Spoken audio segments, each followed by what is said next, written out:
Hey guys, I'm Bound to Divide, and today we're going to be writing a full song from start to finish in the style of Afterlife kind of melodic techno stuff. Okay, and if you want to follow along, I've already prepared a loop for this, and we've got some basic files, a few drum samples and some MIDI. So you can download that folder and drag it here into your browser, and then you can follow along if you want to. Well, I have produced kind of a basic idea before, so I'm a little bit prepared for this. I haven't actually written a full track before, so I don't know how it's going to turn out. I haven't rehearsed the sound design part of it, so we're going to be kind of doing all the sound design off the cuff, completely from scratch. So you can follow along with that too, but it's more the techniques that I'm going to be focusing on and the thought process behind the sound design rather than how to make a specific sound, because I just think it's a lot more useful to learn how to think about creating certain sounds so that you can do it over and over again and make new and more interesting sounds by using these processes. Okay, so let's get started. First of all, I'm just going to load in this drone MIDI, and that's just because I like to always start with a drone. It's nice to work with a bit of a harmonic context, harmonic bed. So here, if you have a look at this MIDI that I've prepared, we're basically just playing in F minor, and so we've got notes in F, C, F, and C. And so that's just basically your power chord, your perfect fifth. So that's going to like anchor the key of the track. And the sound for this is not a super interesting sound. We're starting off with a preset from Ableton under Ambient and Evolving, and it's called Dark Swarm. So we load that in and it sounds like this.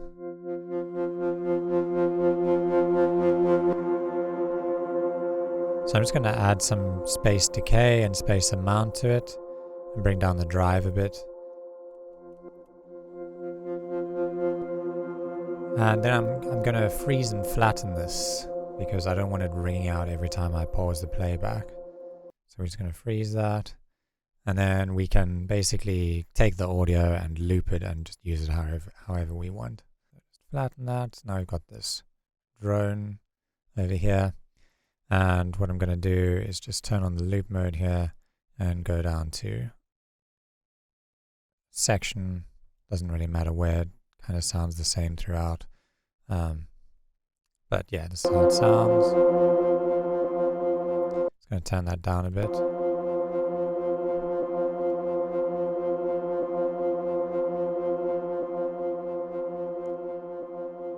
And now we can EQ this a little bit, maybe taking out a little bit of the high end and this mid-range a bit.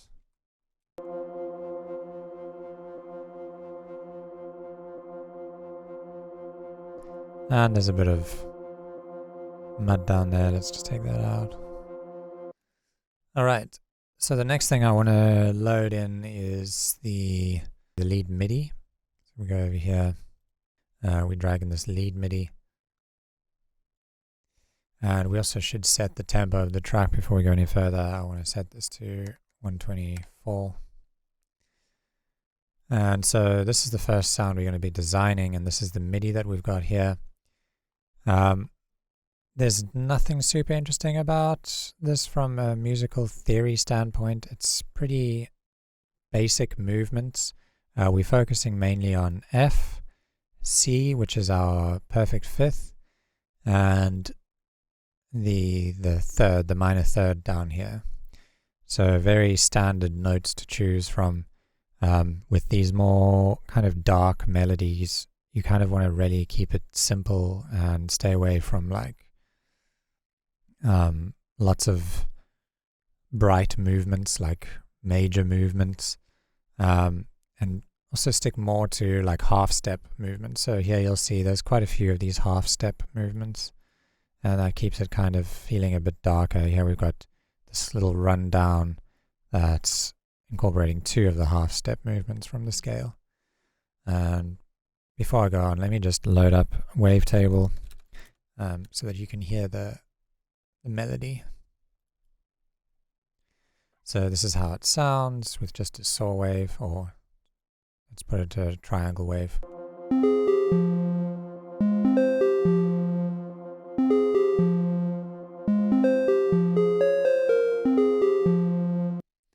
So yeah, it has a little bit of like a spooky vibe to it, especially in this section, and this is what I really like about this melody.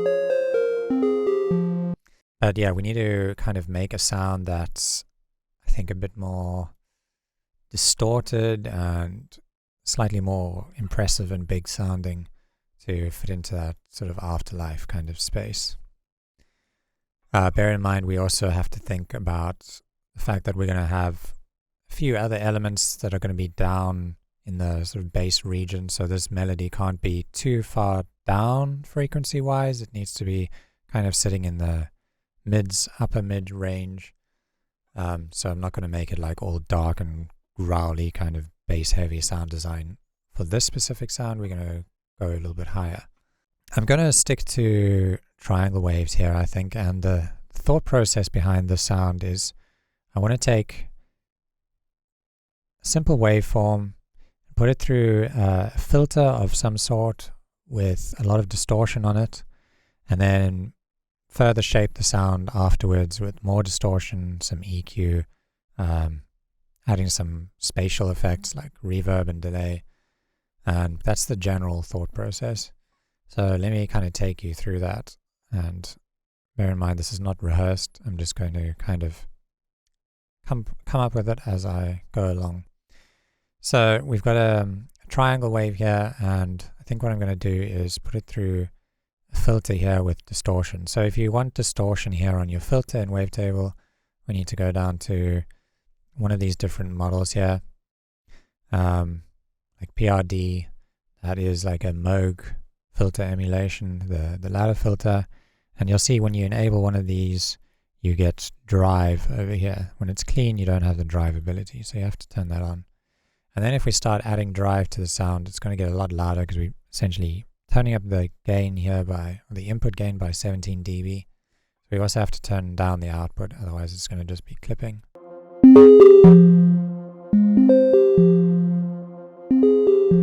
As we take that up, we might start hearing more distortion.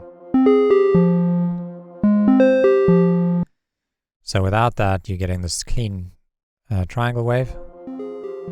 And with it, you're starting to see a little bit of distortion.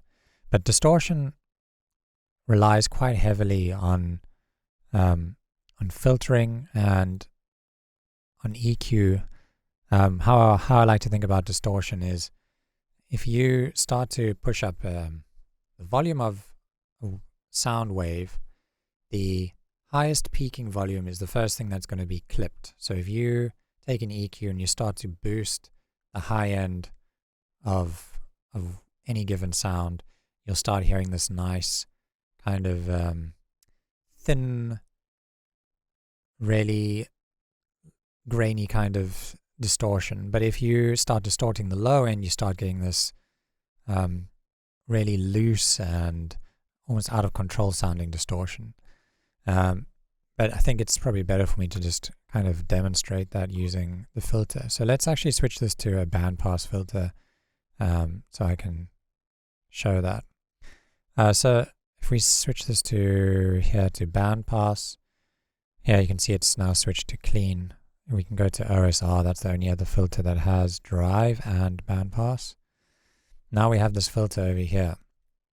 And if we start to, I'm just going to solo this. If we start to boost the resonance, we'll start hearing a bit of distortion.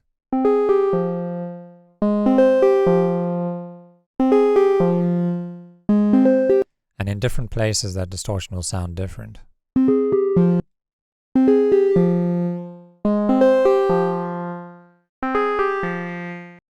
And especially if we go into another distortion, because I think the drive on this isn't very strong. Let's go and put on, wait, can we change this to 24? Oh yeah. Maybe we should keep it on 12. If we go and we put an overdrive after this and just set this drive up quite high, now we can really hear that distortion, and we can hear how the different frequencies sound different. So high-end distortion sounds like that, and the lower end it all has a very different characteristic distortion to it. And so basically fine-tuning where you put this resonance cutoff or this filter cutoff is a huge part of really nailing a sound and finding something that sounds really cool. So I'm going to spend quite a lot of time just moving this up and down until something sounds cool. And yeah, making other tweaks. One of the other tweaks I want to make is I want to turn this into a mono synth, because what you'll find is that when the tails of these, there's a bit of a release on here, when the tails overlap, you get quite an ugly distortion sound, or strong distortion sound. Change that to mono, that goes away, and we get a much cleaner sort of distortion. Okay, let me just turn down the output a bit. Okay, so now I want a little bit of movement on this. So I'm going to use envelope 2, and I'm going to control the filter frequency.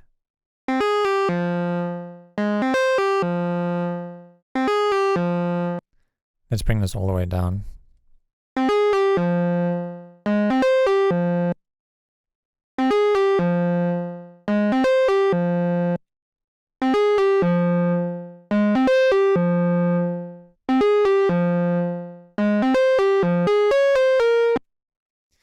Okay, so it's starting to sound quite nice. I'm going to try turning up the dry wet here.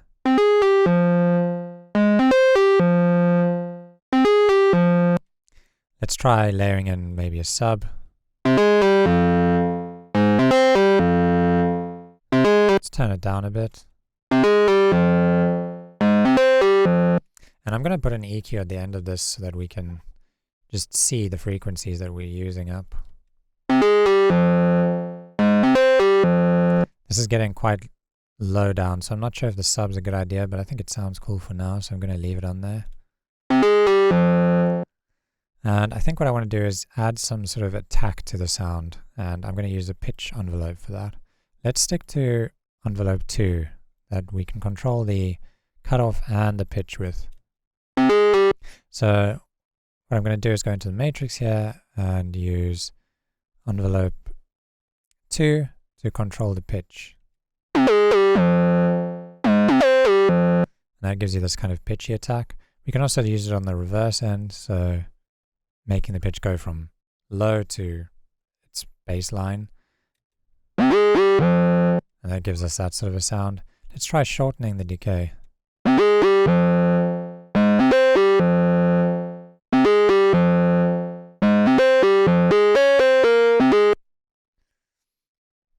Okay, give a bit of EQ here. Sound nice. Okay, I don't really like how these kind of bottom notes are ringing out for so long. We could go in and shorten them in the MIDI, but I think I'm going to make the sound a little bit more plucky. So let's go into the amp envelope and just bring down the sustain and the decay to a lower number. It might be cool to lengthen the attack too. I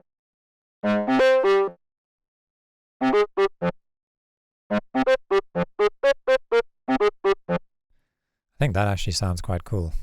I think with a little bit of effects on that, we could do something with that. It's almost like a reverse kind of sound now. Let's try adding some spatial effects. I really like convolution reverb. It has just so many different options and like types of reverbs in it. So let's go to ambiences and small rooms, because I want kind of like a small reverb. Let's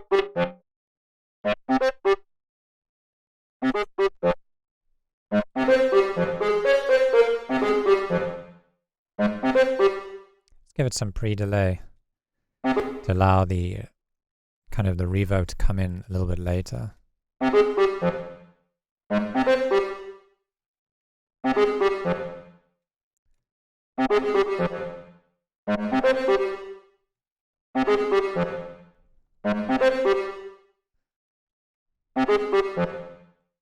We can also clean this up a little bit.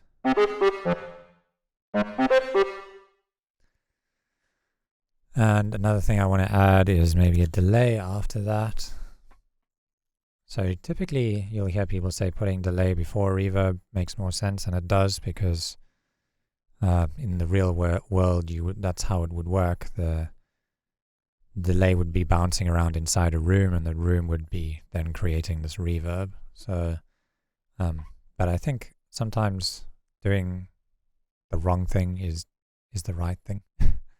And I just have a feeling it's going to sound cool doing it afterwards, especially because it's such a short reverb. Let's just hear it.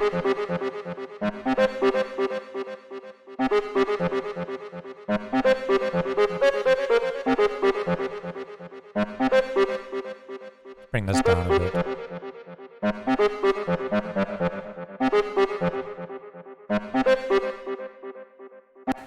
Some of the notes are not coming through, and I think it's because I have overlapping notes. So what I'm going to do is just select all of these and hit legato.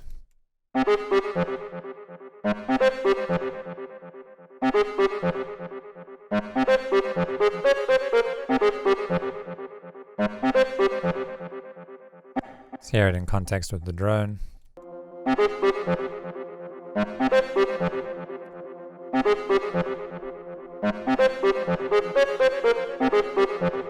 Maybe we can try and add a bit of movement to the sound too, because it's not really changing over time. Maybe with a subtle LFO we could do something. I like to get really experimental with things, so I've just had an idea, and maybe what could be fun is adding an LFO to the filter cutoff. Let's go here and try that. So filter 1 frequency, map to LFO 1. We turn that up. What's happening now is that the filter's doing the same thing on every note. Because this LFO has this R enabled, so it's re-triggering every single time. And what I want is for this LFO to be in a different position on every note. So if we turn it off re-trigger, that should happen. Yes, so now we're getting some variation in there, but that's too much. What we can do is bring down the amount here.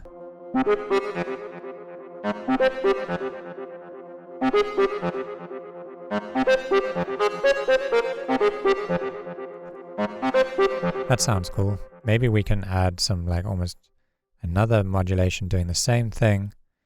So if we go here to LFO, frequency and add LFO 2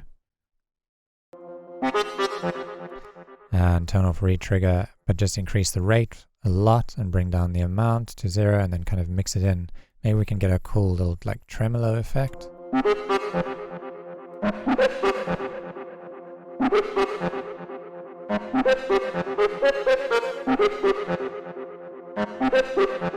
Yeah, that's added like a bit of a, almost like a grit to it.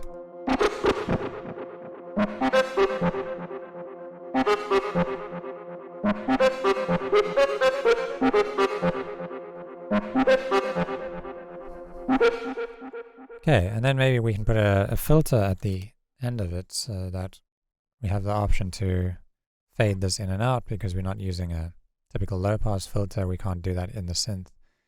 What we can do here is kind of just fade this in maybe over time.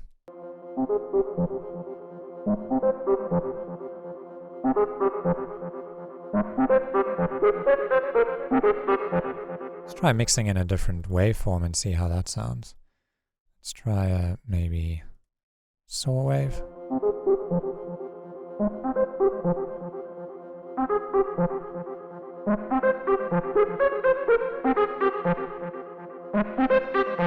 What if we put that up like a fifth?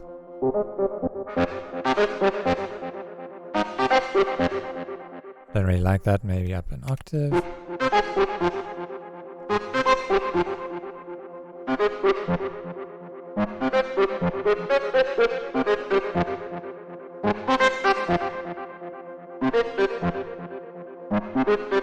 There's some more interesting shapes that we can go to here, like the white noise one can sound pretty cool.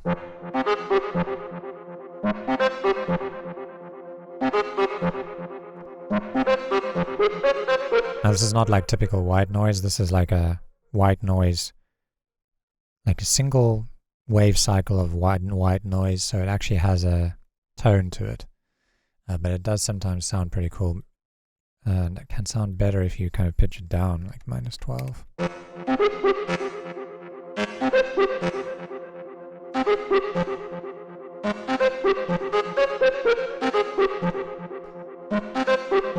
Yeah, that has some nice little details that come through on some of the notes, which I really like.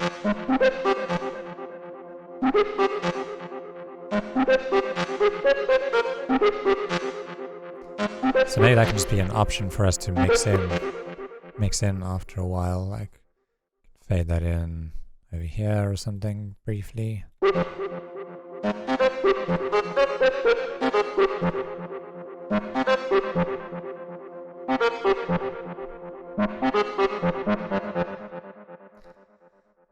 And then right at the end, I'm just going to put an EQ and take out that subbiness over there.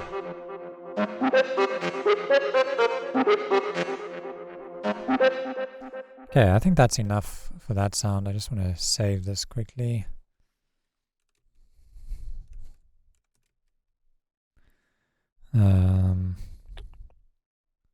What's the date today? 15:02. Okay. All right, so next I'm going to start doing the kick and the bass for this. So here we can go into this and let's just grab our kick drum and turn that down. I like this kick because it's kind of got this really strong attack on it. It's quite aggressive, and I want this track to feel a bit more aggressive and hyped up. What I'm going to do is just hit Control-J, consolidate this, and then loop it so that I can just drag this out.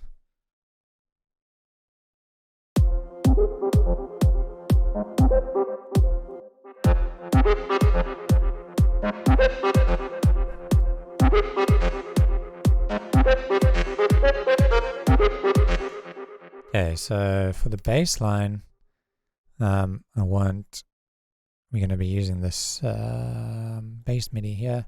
I want a nice plucky bass. So here you can see a very basic kind of plucky rhythm. Let me load up a wavetable on here so we can hear it.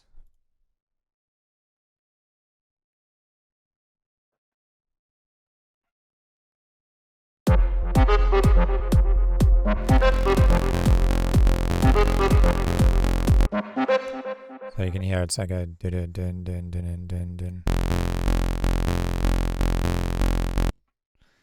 All right, so now we need to make this into like a more plucky shape.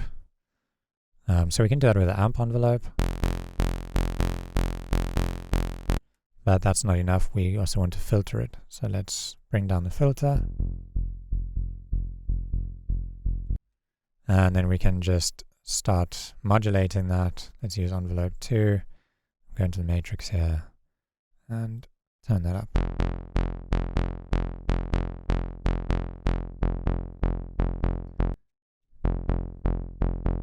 I want a little bit of release on the sound, so I'm going to bring this up, and I'm also going to make it mono. And we've got some release here.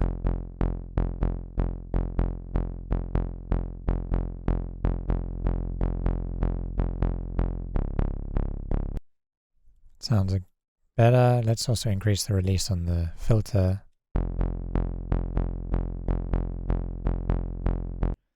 We might want to bring this up an octave.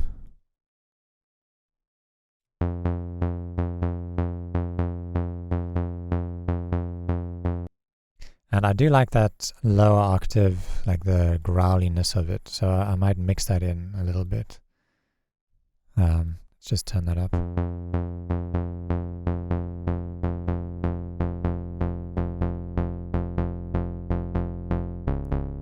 Just so that we can kind of feel it a bit, but it's not completely turned up. So without it, we're just getting that higher octave. It's quite a clean sound. With this, we're getting a bit more of like a dirty kind of pluck. Set this to 24.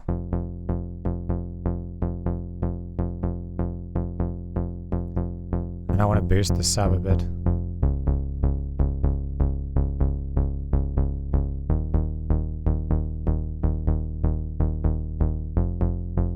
So this is a very simple sound. Let's get some saturation on it. We'll just kind of warm it up a bit, bring out those harmonics a bit more. I'm going to bring down the output of this to like -10 and turn this up. Just so you can kind of hear how the drive sounds. So again, with saturator, you got to think about like which part of the sound do you want to distort more. And how you can control that is by, you can use two things here. There's this filter section and there's this bass section. And the bass section basically tells the saturator how much of the low end do we want pushed into the saturator. So if we turn this up, we get this pretty nasty distortion. If we bring it down, we're getting a lot more of that sub in it. So you can kind of play with this.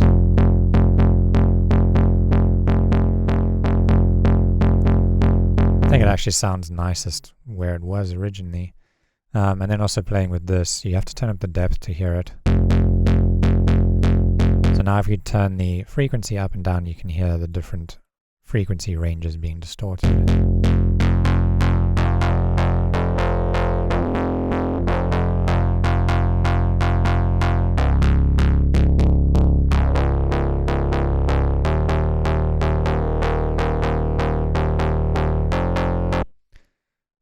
So we should do this in context, but I've pushed it a bit too much just to exaggerate it so you can hear what it sounds like. So I'm going to bring this down.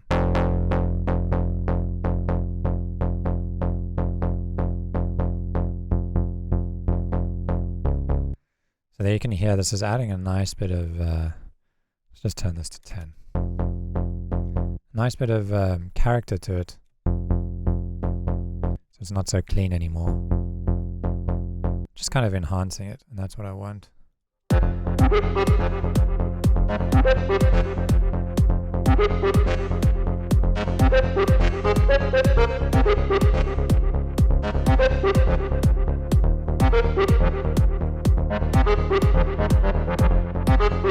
So now that we've used the saturator, I think we've kind of lost a little bit of the sub, so I want to bring that back in by boosting it a bit.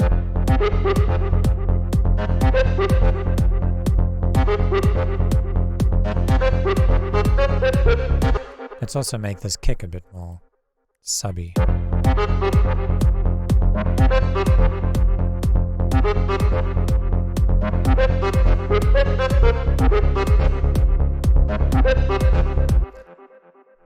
Okay, I'm going to turn down this lead.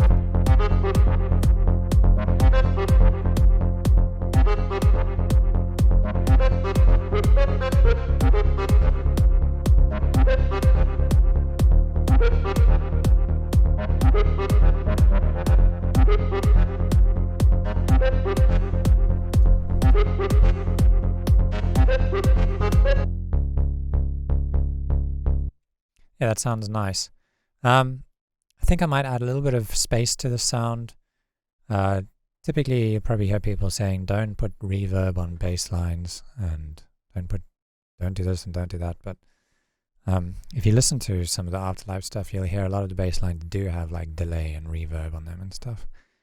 And like I said before, there's no hard rules in music production. So if it sounds good, it is good. Let's give it a try. Maybe a bit of delay just to get that to bounce around a bit. It'll sound nice.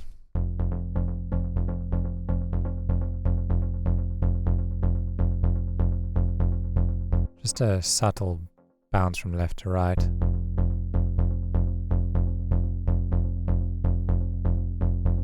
Let's try offset these.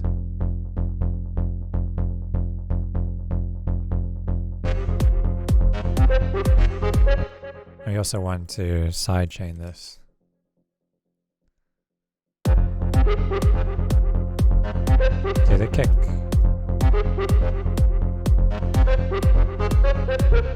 Bring down the threshold.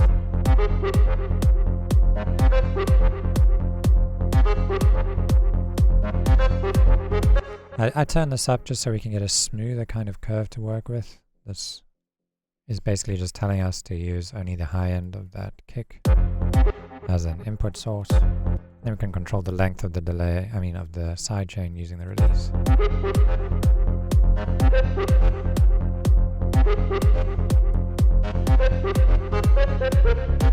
Maybe a subtle sidechain on this would be good. Bring down the ratio.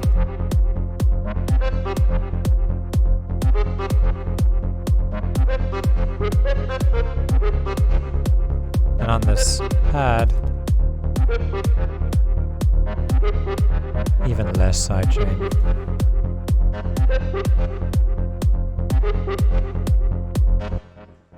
Okay, so we've got some other elements that we need here. We've got this ARP MIDI, and I think we should do that next.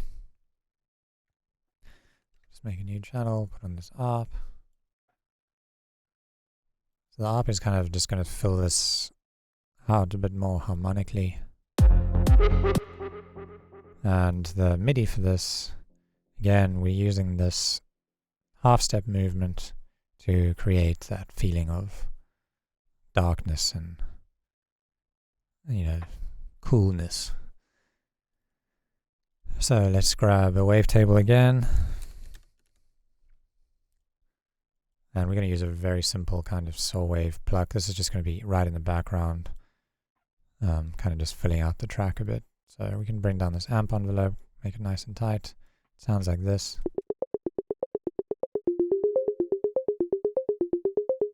Let's try sine wave. Maybe bring up the attack. Turn it down. So what I want with this is a lot of like stereo movement. And I think on some of these synths here in Ableton, you have the option to have random panning on the synth. Let's just see if there's something here that allows us to do that.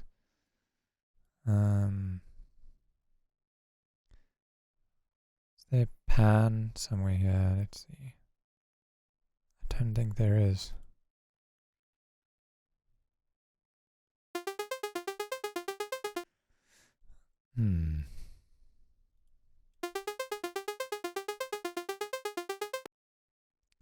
Could add some unison maybe. Random note.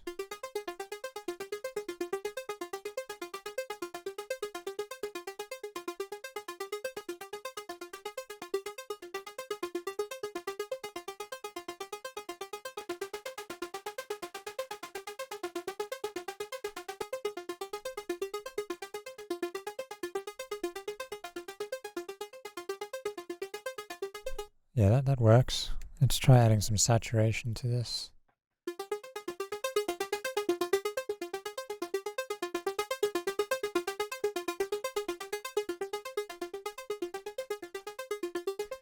Maybe we can bring down the filter a bit. Let's just hear it in context.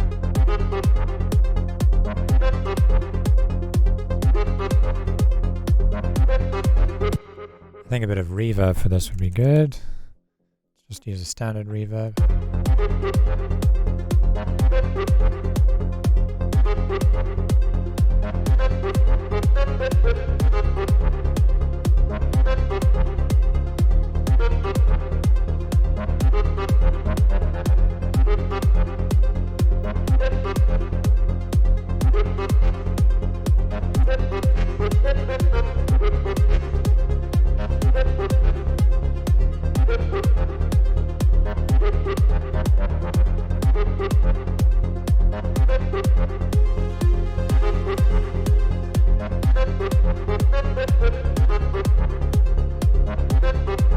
Okay, I quite like that. I think it fills it out nicely.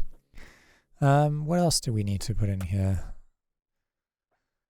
Another one of the sounds that we have that is really important to this Afterlife kind of style is this chug 1/32 30-second note kind of bass lines that they make. And you don't know what I mean, if you just listen to a few of the Afterlife tracks, you'll hear almost all of them do this, have this sound in it. It's like a proper trend that's going on at the moment. I'm going to use wavetable again. And so if we just look at the MIDI here, you can see these really quick movements. Oh, sorry. Have I just...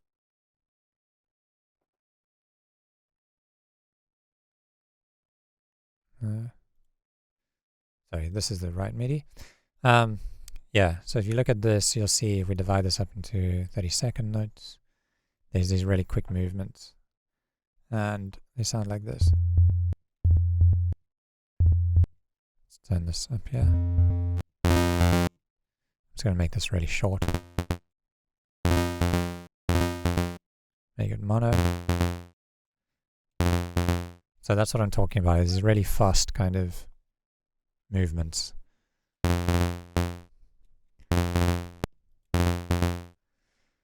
But they couple that with really big and impressive sound design. So let's try and make something really big and impressive for this.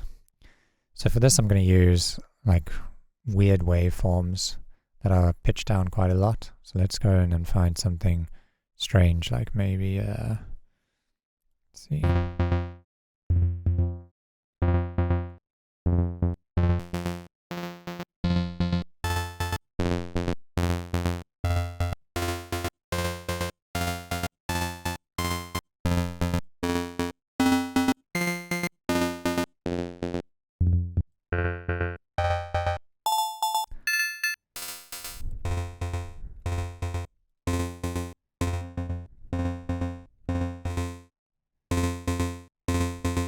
Something like that, maybe layered with a saw wave. And then we want to really distort that sound and filter it quite a lot. Let's use this PRD mode again here, add some drive to it.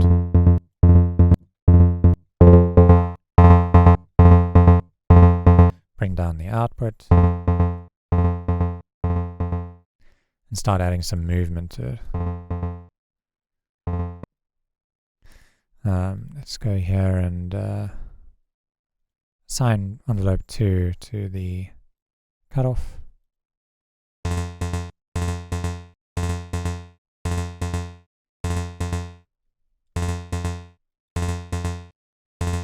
Let's try pitching this up or down, maybe -12 here. There you go, now we're getting that like really dark, not distorted, really like just dark character, grittiness.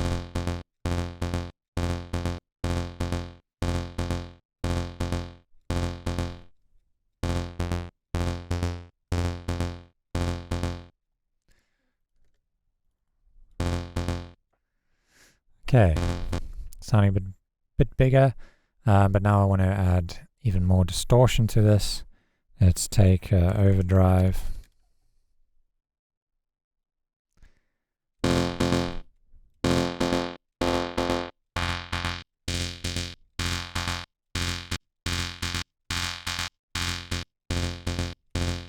Let's take another overdrive and do it in a different position.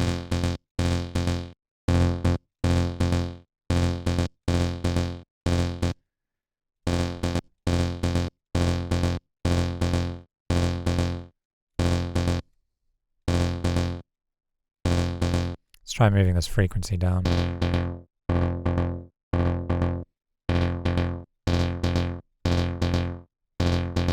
And also try maybe 24 dB filter.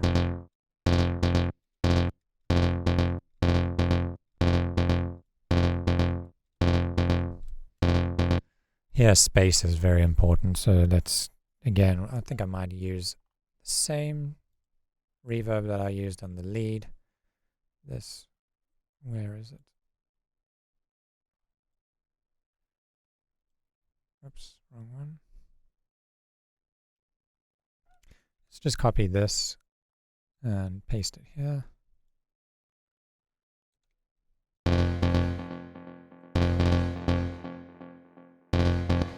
Maybe make this wider.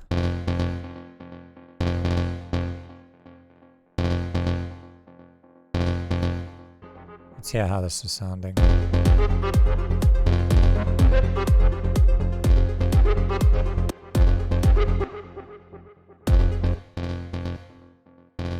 I feel like it needs a bit more punch to it, a bit more attack, so let's try adding some pitch envelope using this envelope 3. I'll bring that down to 0 on sustain and decay of like, I don't know, 30 milliseconds or something. Go into matrix and set that to pitch.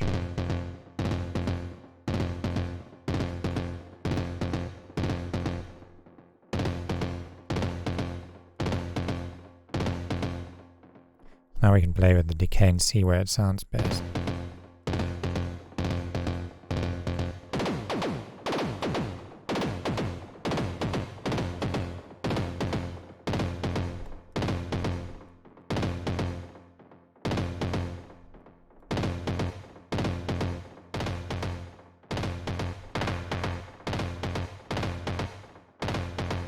Yeah, now it's getting a bit more ugly, which is what I want.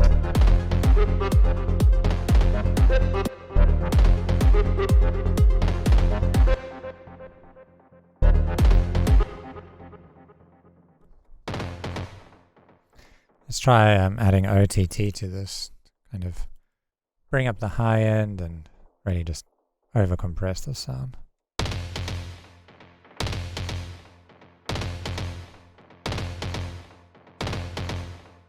I feel like it needs a bit more of a tail on it. Let's see, go into the amp here.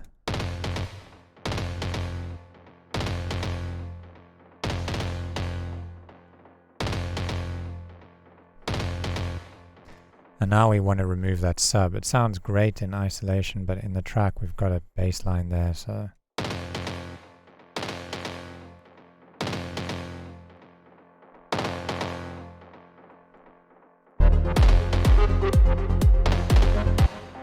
I don't like the high end of this reverb.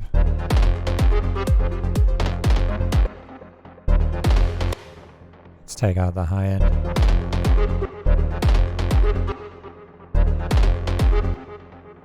And maybe let's try filtering this down a bit more.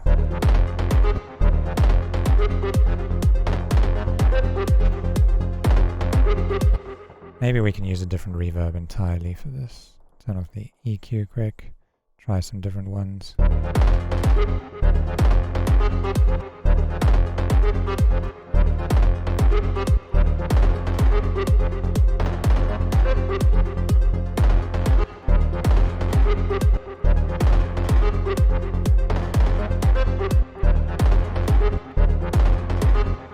I think this also really needs a sidechain on it.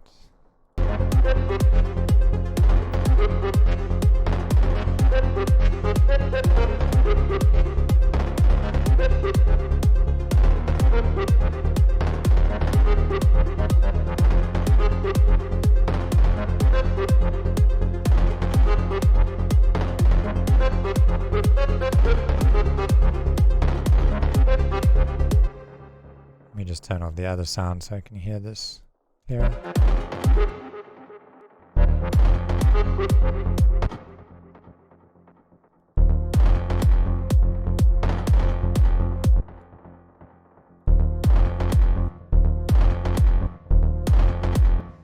Let's try playing with these envelopes a bit more, maybe bringing up the attack on this.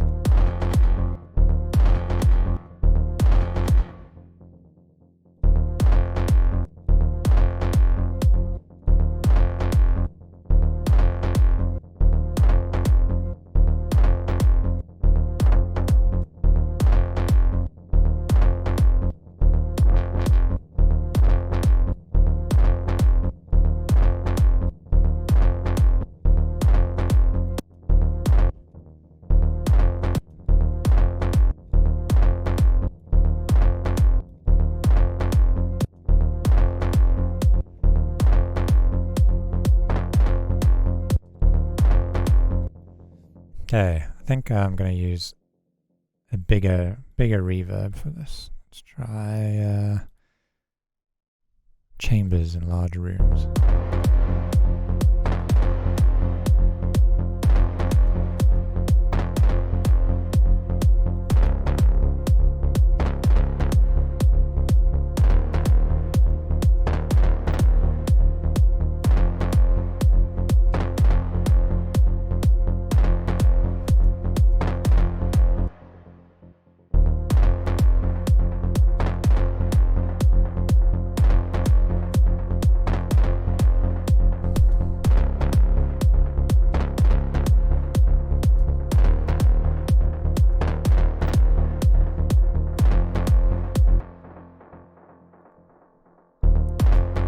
Let's try just a few different waveforms, maybe something else sounds better.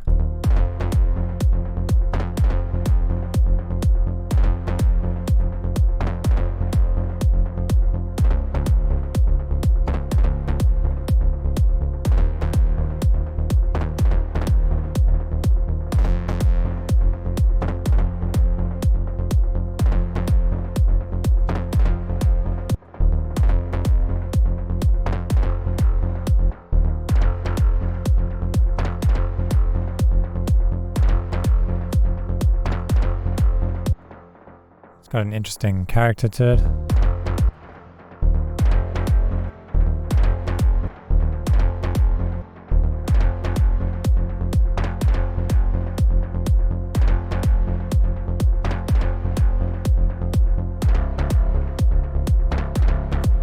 I also like that, but it sounds maybe a little bit out of tune.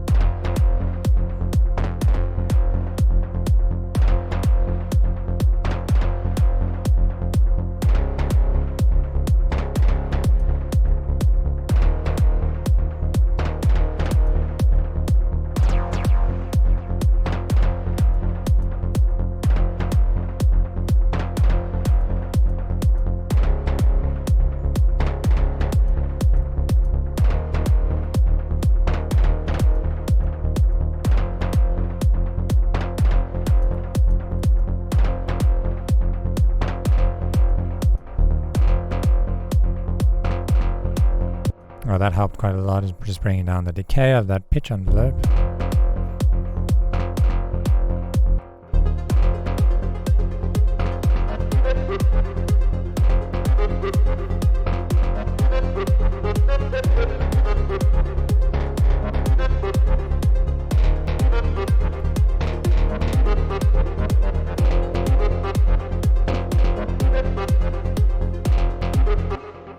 Yeah, I quite like that. Now I want to just put a filter again on the end of this so we can control how much of it is coming through. I think when we've got the lead in there, it's too much, too many things happening at once. So filtering that down will help quite a lot.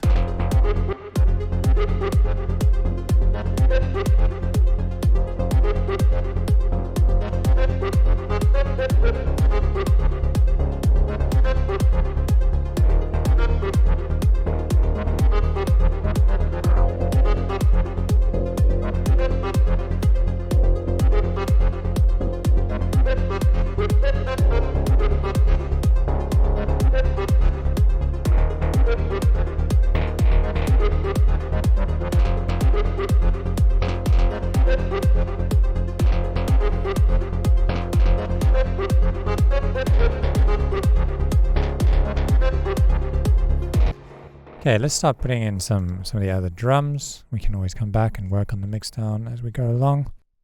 So yeah, drums. Next up is the clap. So I've got two claps here that I've chosen. I'm going to kind of layer those together. First one is basically providing the high end of the clap.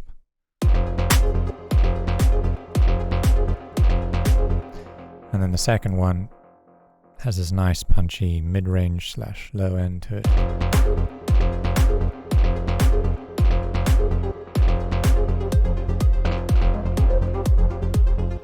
We can change the length of every other clap, so maybe make this one a bit shorter because that has a bit of a tail to it.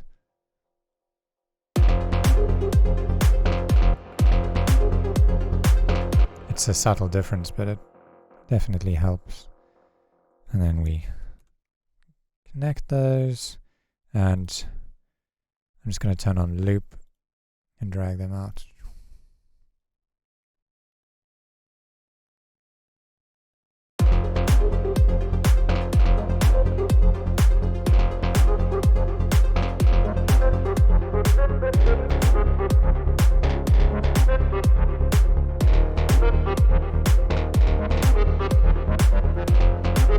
I want a bit of reverb on this clap.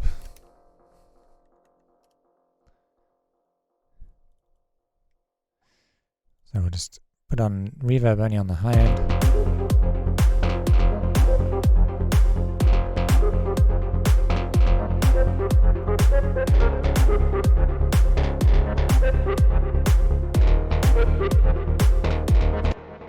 Sounds pretty good.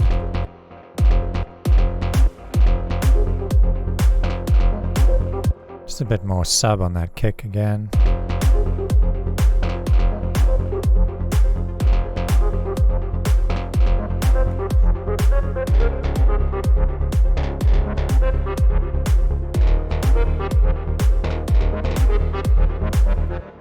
Okay, now we want to add some of the hats and stuff. I'm going to start off with a shaker. So the shakers, I like to mix them in to a point where you can feel them, but they're not like in your face, because shakers can sound pretty ugly if they're too loud. Like that's just too much. It's taking away so much of the impact of the clap and the kick, and it's just too much. So what I'm going to do is just turn it all the way down and then mix it into where I think the level sounds good.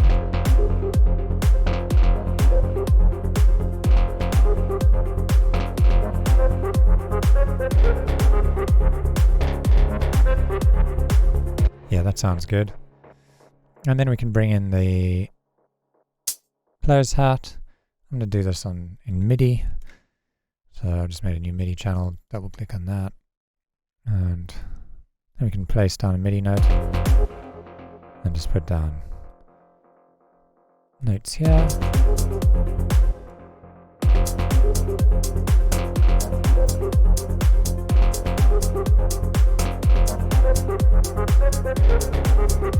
Okay, I want to add a little bit of variation to this hat here.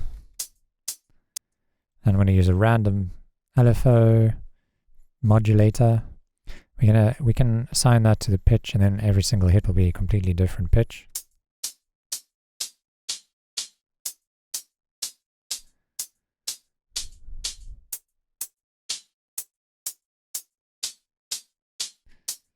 But we don't want that to be so drastic, so bringing that down to like 6% provides a bit of variation. It's subtle enough that you don't really notice it that much, but it's adding movement to the track. And then with this shaker, a bit of auto pan could be nice to kind of spread it out a bit wider, a bit faster, a bit less.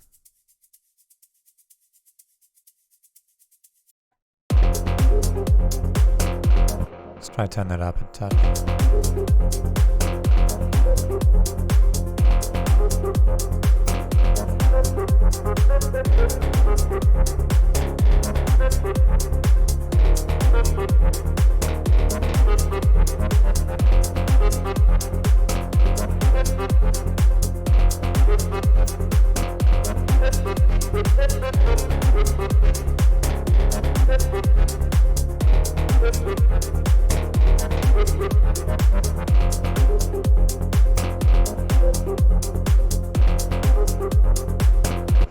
Yeah, we've got one more, and that's this open hat, which is like a drum machine open hat, like an 808 or something, I'm not sure. But it's too long at the moment, and all I really want is that tail of it to enhance the existing hat. So it should be very subtle. I'm going to steal the MIDI from here. So first of all, bringing down the sustain will allow us to control the length of it using the decay. So that's all I want, is just a bit of extra decay on the hat, but I don't want the attack because I want to retain the attack of the original hat. So what we can do is just bring in the attack a bit, and then bring down the volume to where we can just feel it.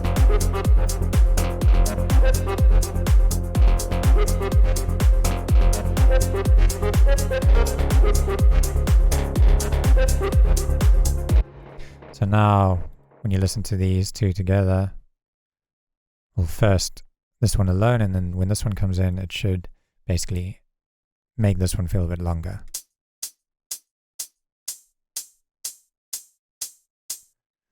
Exactly like that. Okay.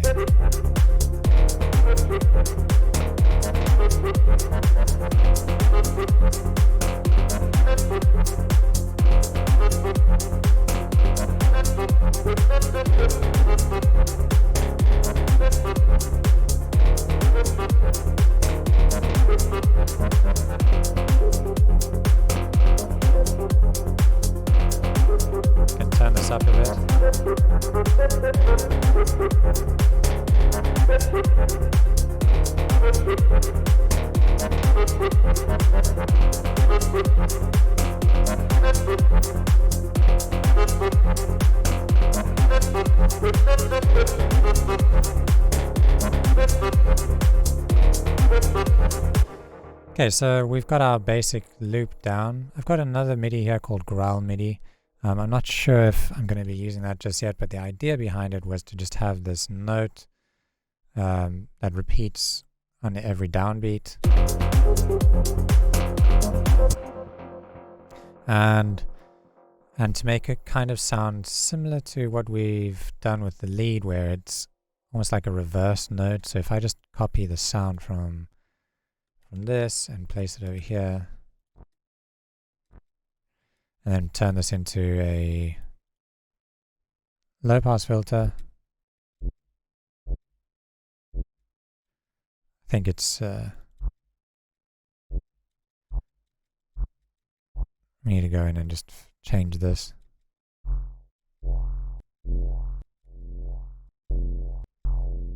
Yeah, I think I'm gonna just make a new wavetable and make the sound just in case we want to use it. So wavetable. So for this sound, what we want is the envelope to have this length to it and assign that to the frequency.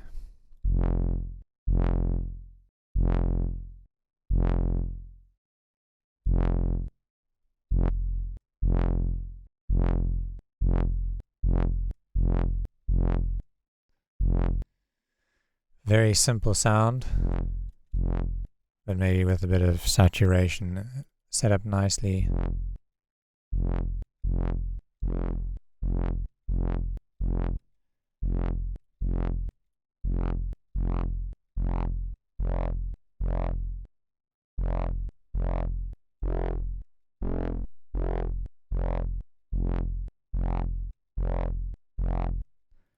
We can get something nice sounding.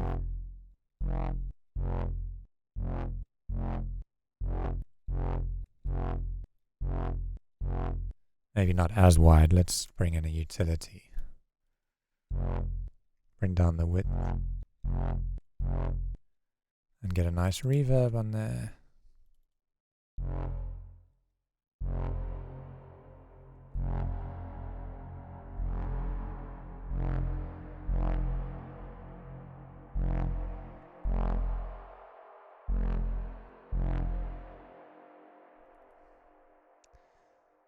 Maybe some sidechain. And how this might sound without the lead in and without the chuggy chug bass. I think I want it longer, like whoop.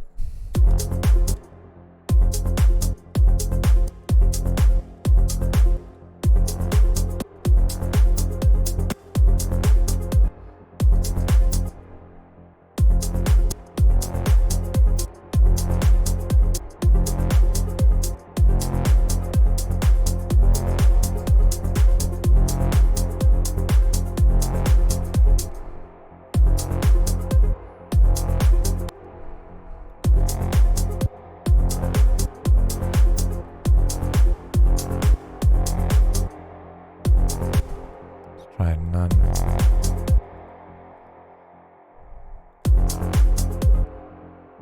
Just try playing with this a bit more.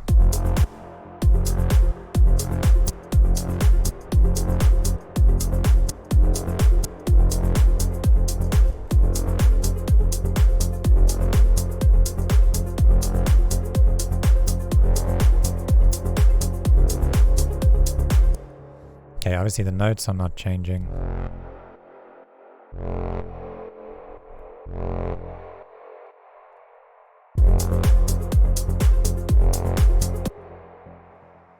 The notes on this MIDI aren't changing with the bass line, so it's going to clash, but this might be just used in the intro or something.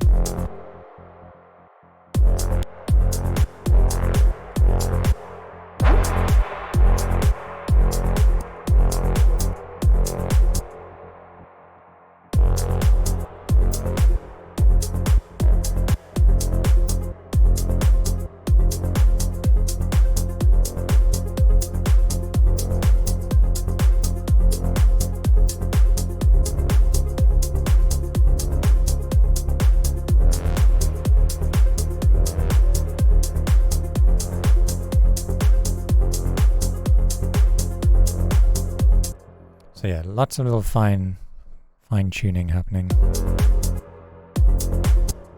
Maybe we can mix in a wave form here, square wave. Let's try going down an octave. Mix it in quietly.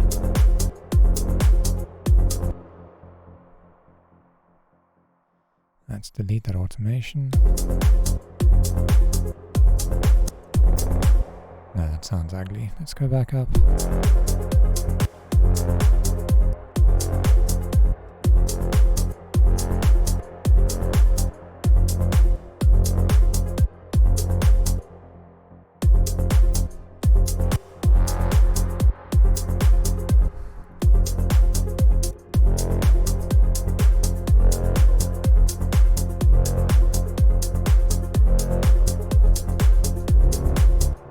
Okay, so I'm just going to turn that off for now.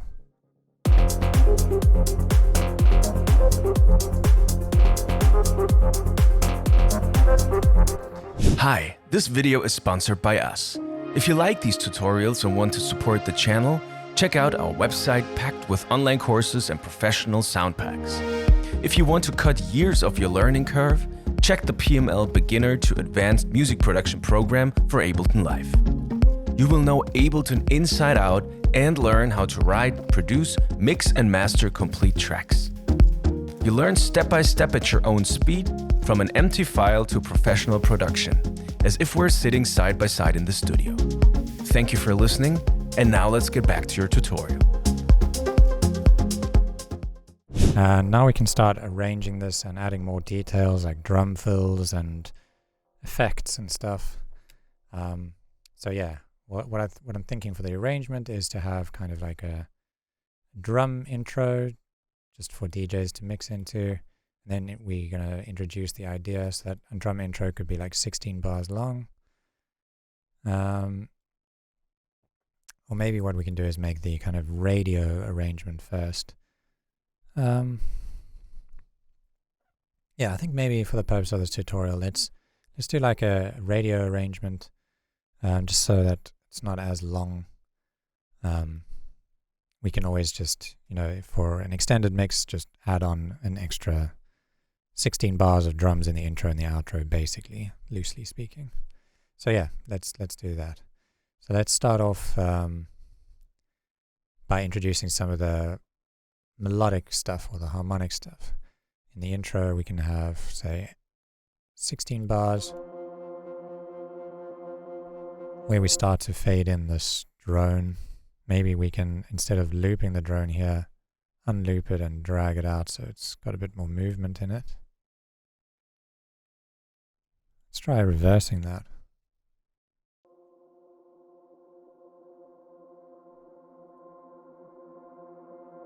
It might be nice to have a bit more of an atmosphere in here, so let's see if there is any like atmospheric ambiances, things like that over here.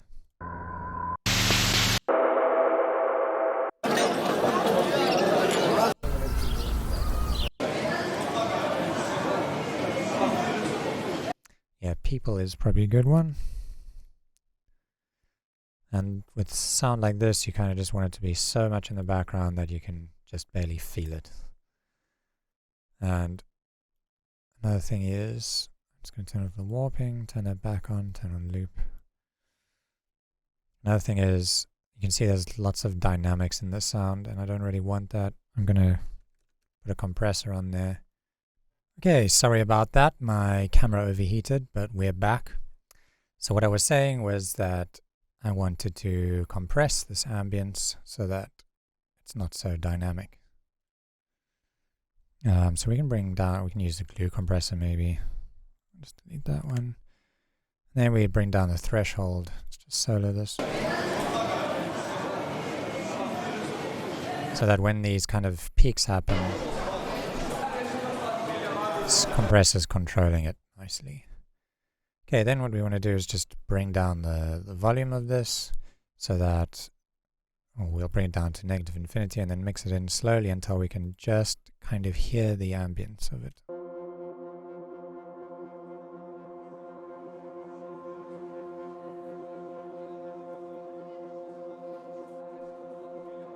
There we go. And that can pretty much just run all the way through the track. We might just EQ out some of the rumble down here.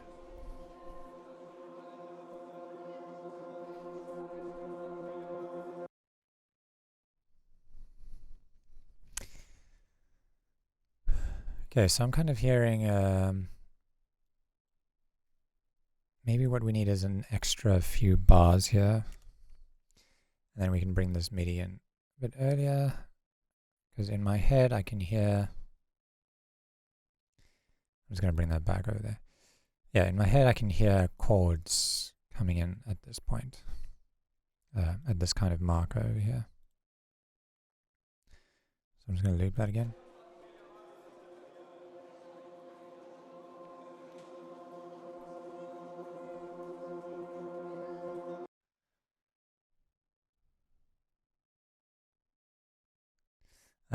So yeah, let's grab maybe electric would be a nice one. And we're just going to, so we're just going to use electric here, which is this sound. It's like an E piano. Oh, I don't know why it's not playing now. Anyway, what I'm going to do is just kind of follow the bass line. So if we take our bass line over here and just copy that MIDI and paste it over here. I'm not going to copy the rhythm, just the notes. So we can take this and just drag it out.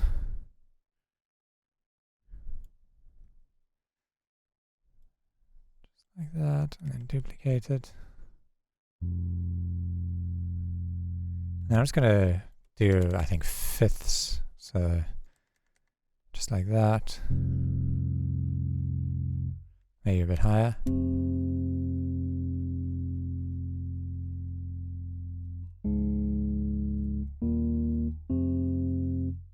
Just like that. So how it should sound is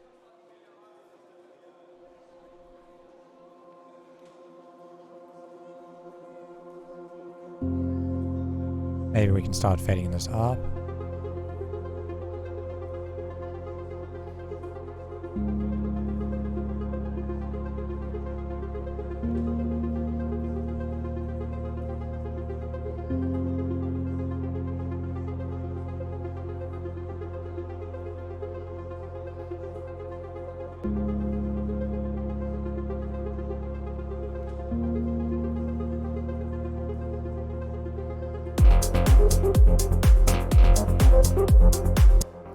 Okay, so we kind of got the gist of this. We don't want to just, that's way too abrupt how it drops in. I just wanted to kind of listen through this and think about it a bit. So I think I want this to fade in a bit more. I'm going to bring the auto filter in over here.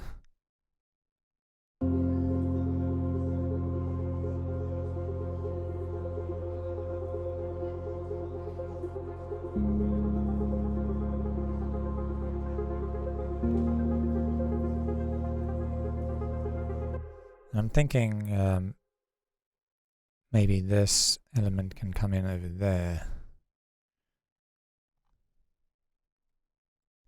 So we can have this kind of doing that.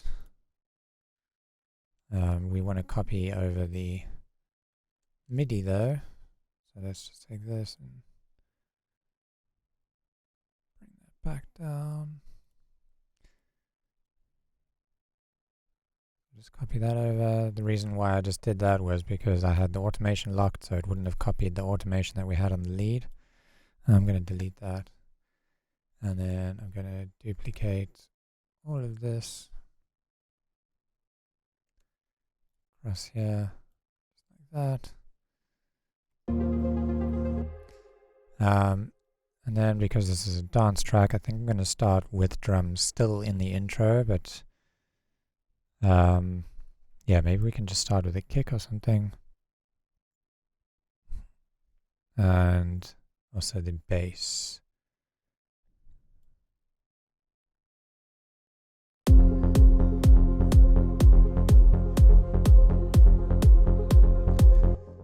Maybe the shaker too? I don't know. just the hat.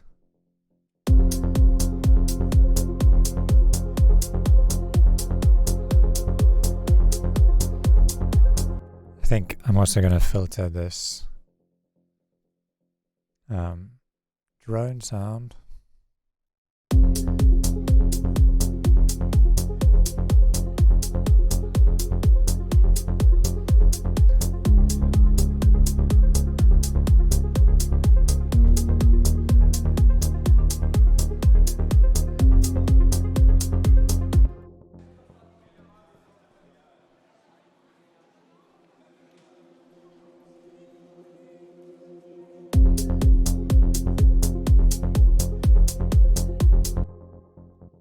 Maybe start filtering this in right from the intro. Let's just turn this off for now. Maybe we don't need it.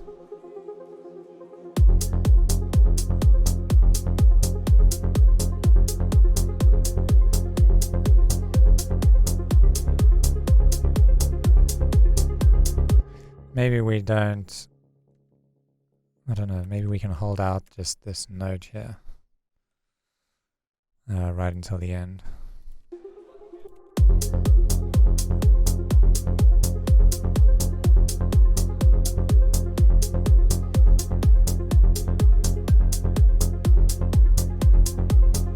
Take out the kick, or just take out the bass from the kick.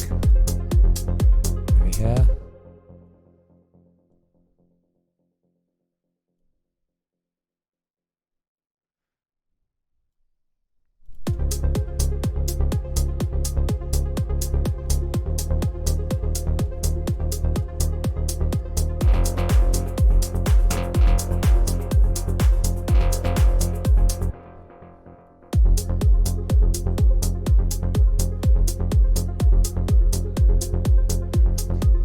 And we can also probably save this for later on. Maybe start bringing it in here.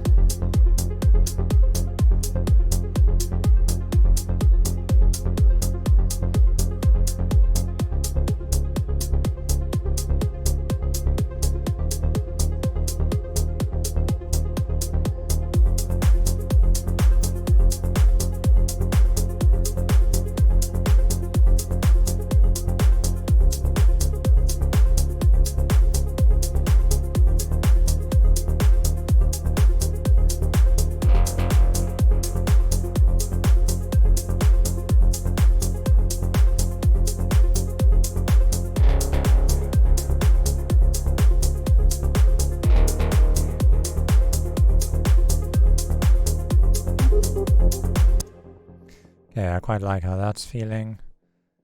I don't want it to progress too quickly, so maybe we can actually save this full lead for the breakdown and just kind of tease it throughout the beginning.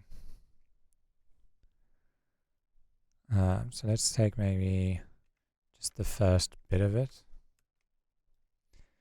and use it kind of repeatedly throughout, maybe just in the intro here.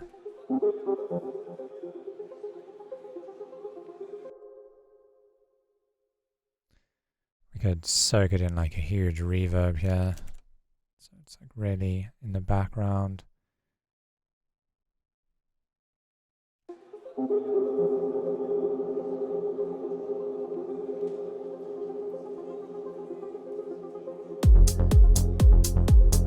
Maybe put it here.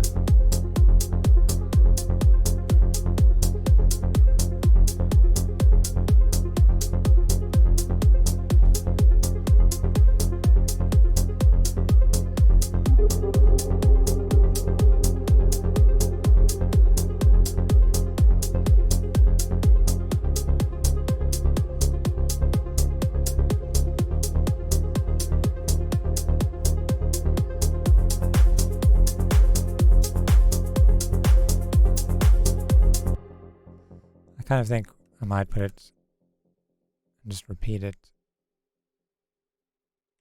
kind of at a very regular interval throughout the intro and filter it in different ways.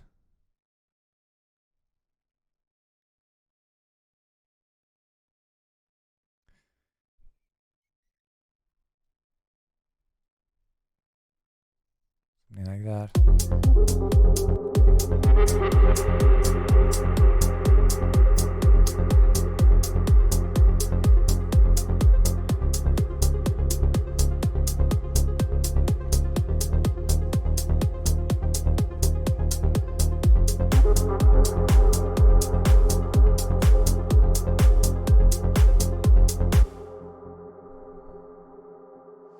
And so with this, I think I also want to filter out the sub on this bass line, but I don't want to just cut it out. I think maybe fading it up like this.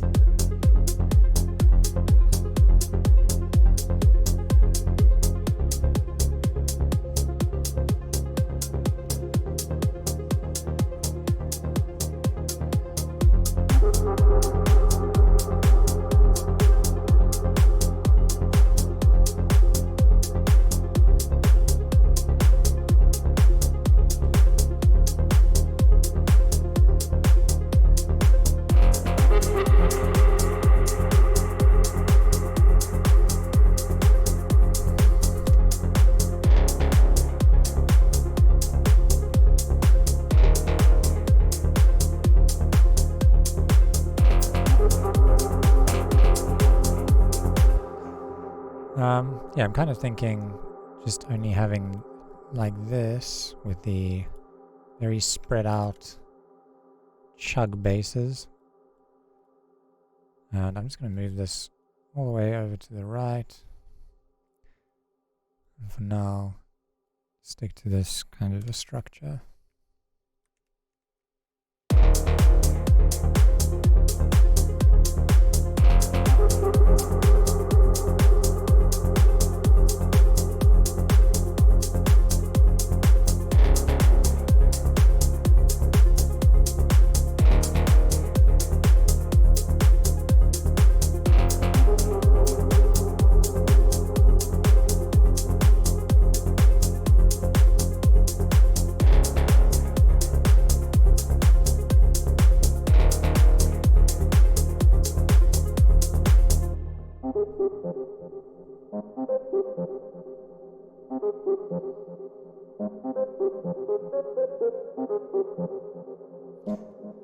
Okay, let's add a new lane for that, and so for the filter.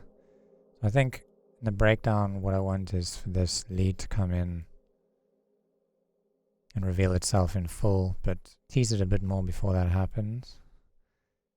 So let's say maybe after 8 bars we do that in the breakdown. So let's, yeah, drag this over to there. And when you start working with funny measures like this, where we've got this little break over here, you'll notice the grid pattern kind of throws you off a bit. You're no longer working in these chunks of 4 bars like this. So to fix that, I like to just kind of reset the time signature by putting an insert time signature here, and then put another one on the drop. Now you'll see we have these 4-bar sections again.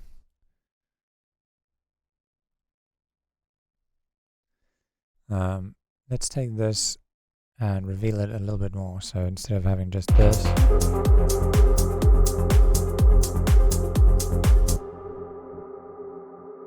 maybe now we can have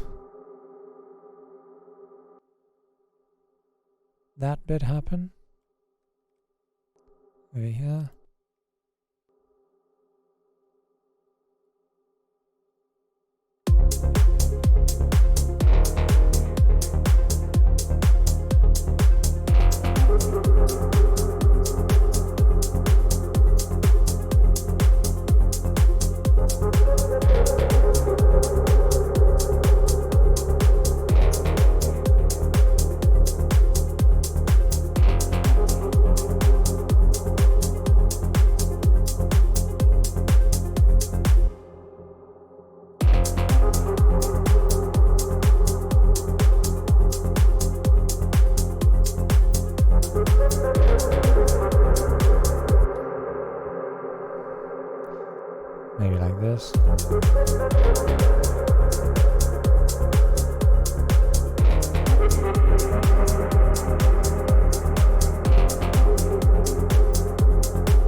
Start fading this out a bit.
Yeah, so that works.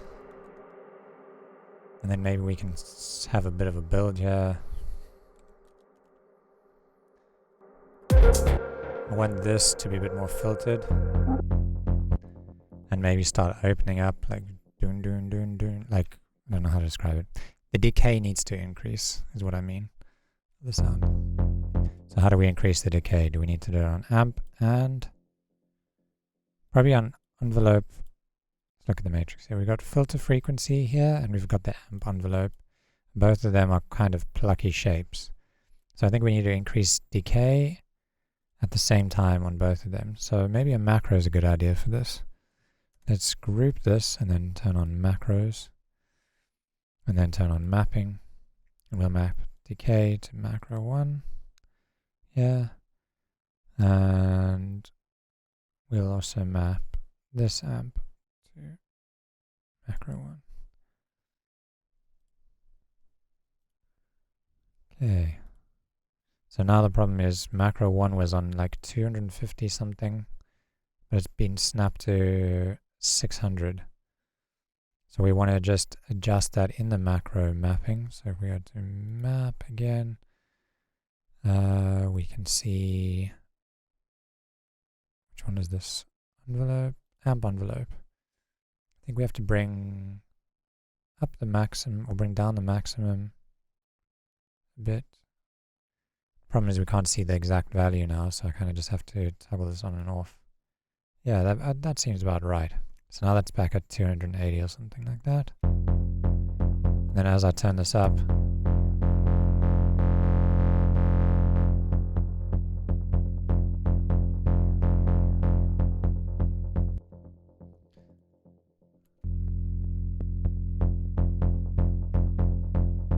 maybe what we can do is make the minimum 600 and 250 or something. So go over here into the mapping, set the minimum amount of that amp envelope to 250 and the minimum of this one to 600. And then the maximum, let's make it like 1.5 seconds. Can I do 1.5? No, that's 1.5 milliseconds. We wanted it around there. Maybe let's do it like 2 or something.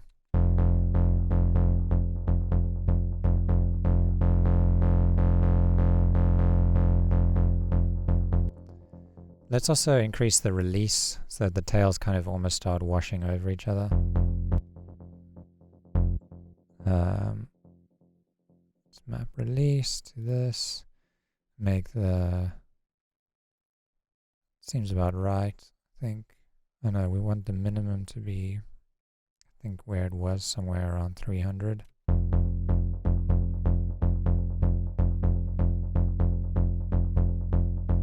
Make it like 1 second actually. Then here,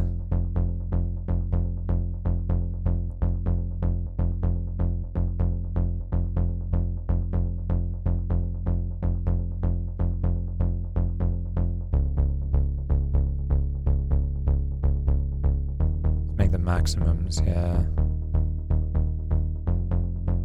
around 2 second release, somewhere around there. So now let's listen to this.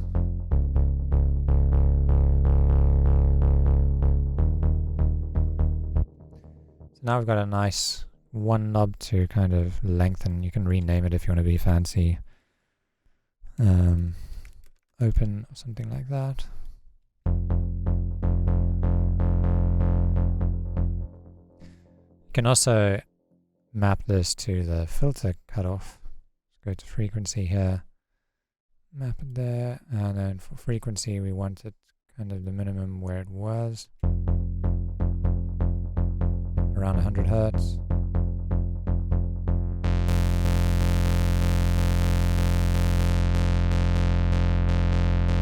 Seems like a nice amount for the fully open bit.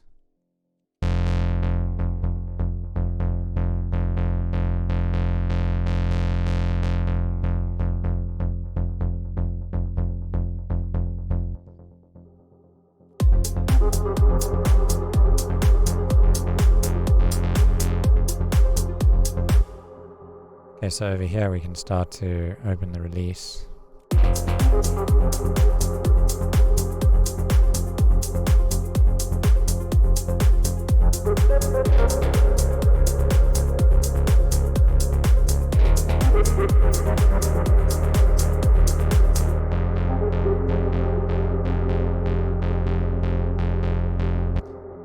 I also think I want an auto filter at the end of this, because when we go into this breakdown I kind of want it pretty filtered down.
And then maybe bring in this chug bass again. And we can really open it up to let that low end kind of shine through over here.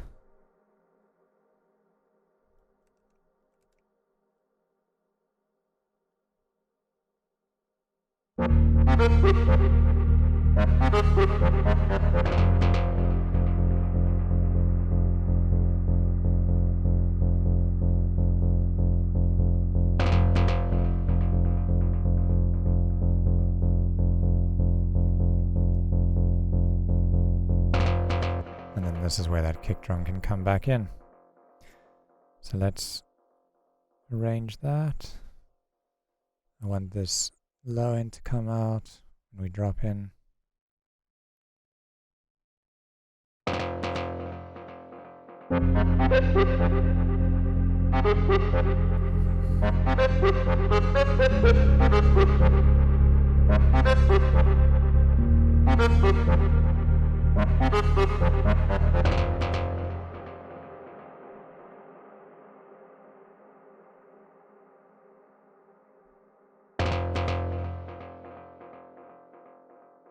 Maybe we can just have it this short. This is kind of like pre-drop section, and then that'll be the drop.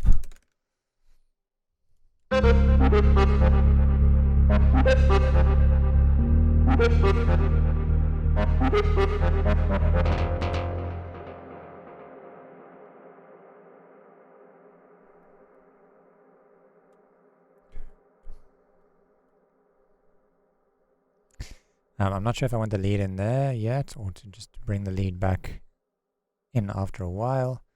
Let's figure that out now, see what feels right.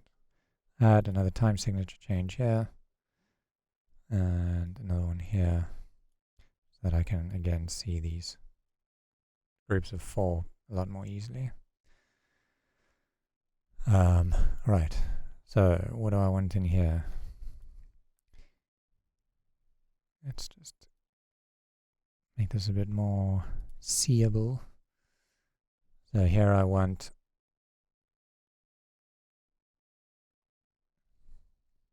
the bass MIDI, and I probably want it to look something like this one over here, thinking of holding out that bass note for as long as we can, just on that tonic, and just repeating it like that.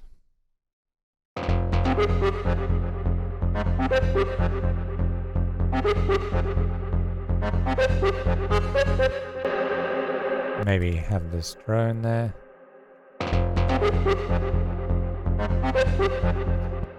We could fade that in too.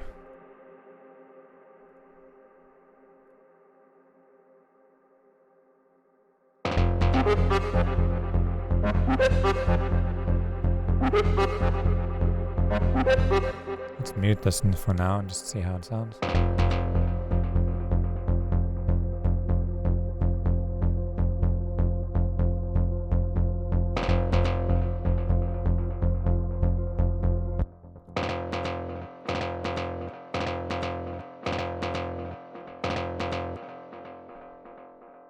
Does this feel any bigger with this turned down a bit? It does. Maybe we can just sidechain the bass to this big chuggy thing and boost it a bit.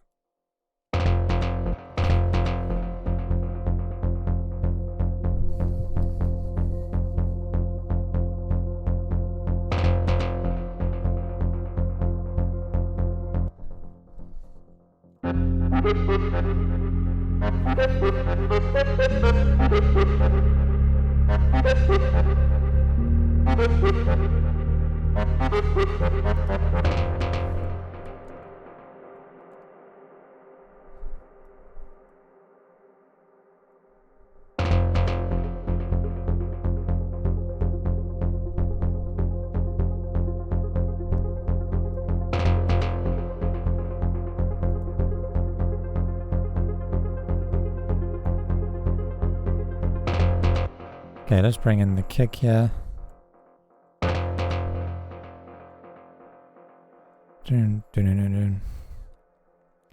Maybe we can start revealing the way this bass was intended to be made.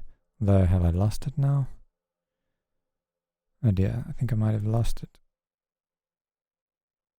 Oh, that's not a big issue because we have the MIDI saved.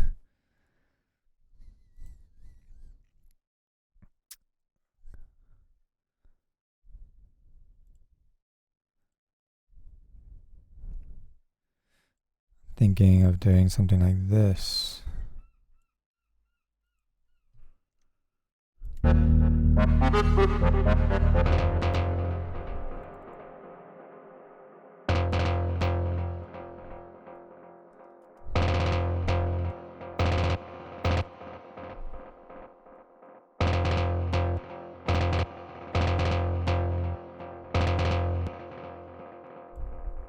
Maybe we can do this.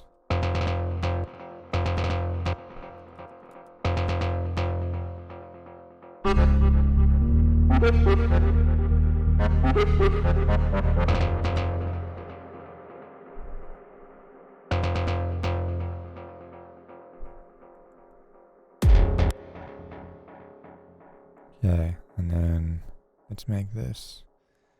Maybe just lock the automation. Duplicate that across.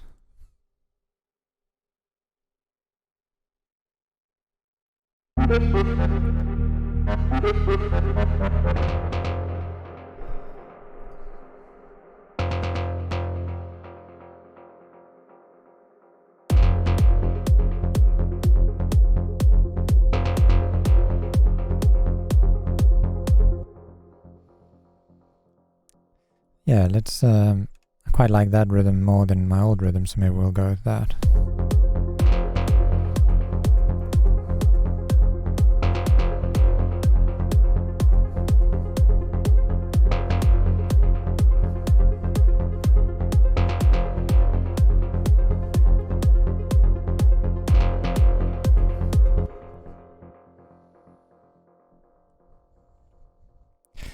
Now we can start bringing the drums in.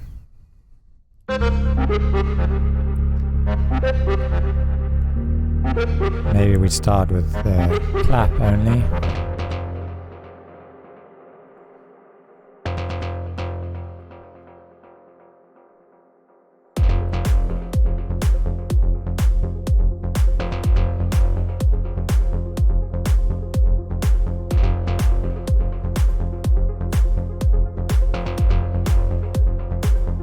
And shaker.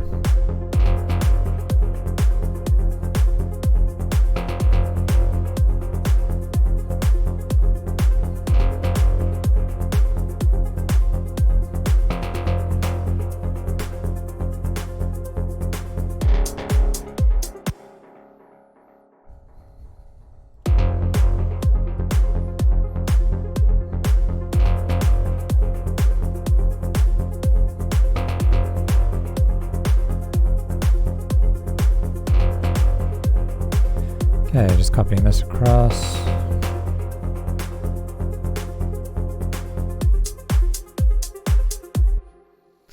And then we can keep this going. Maybe now we bring in the full bass line.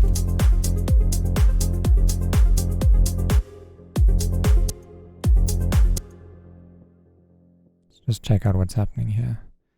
I want to copy the way that this is automated over here, so I'm just copying that again while turning off the lock.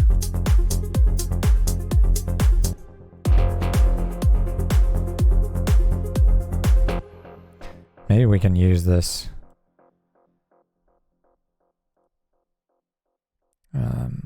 what do you want to call it? This macro to open it up towards the end here.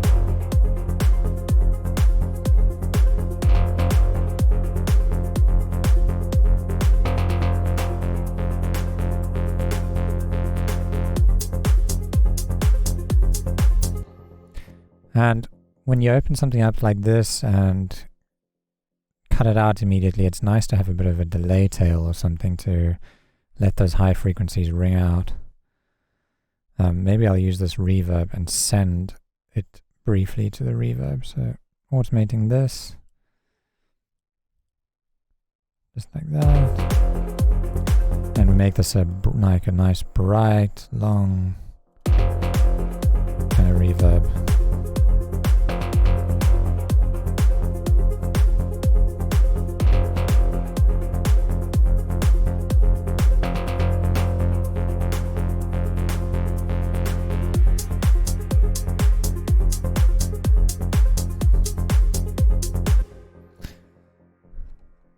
Yeah, so now we can bring in the lead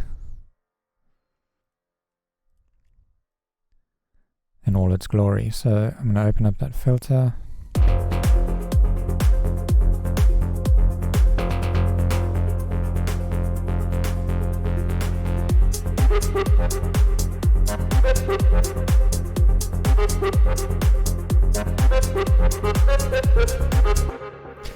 And let's keep that going.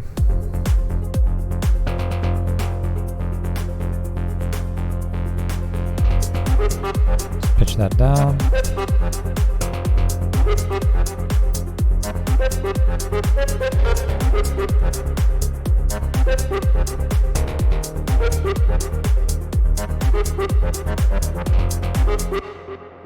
Yeah, that works really nicely.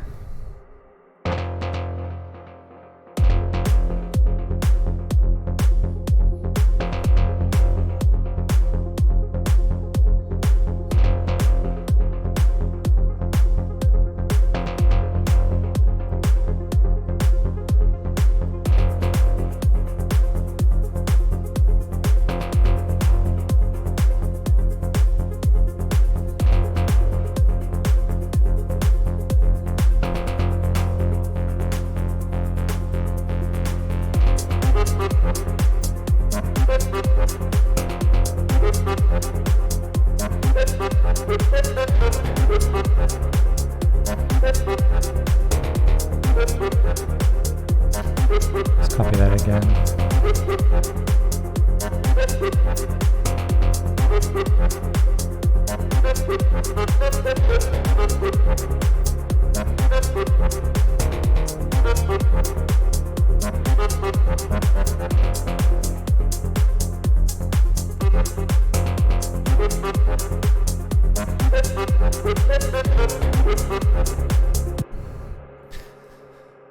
I'm just checking the length, because if this is like a radio kind of edit, we're at 4 minutes, so it's probably good to kind of wind it down around here.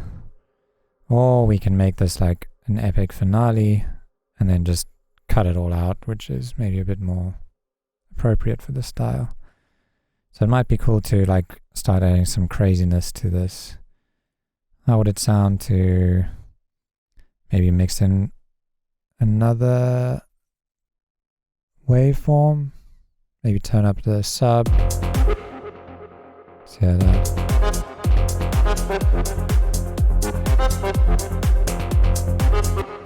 Maybe what we can do is layer this with a higher version of the sound, so I'm just duplicating it.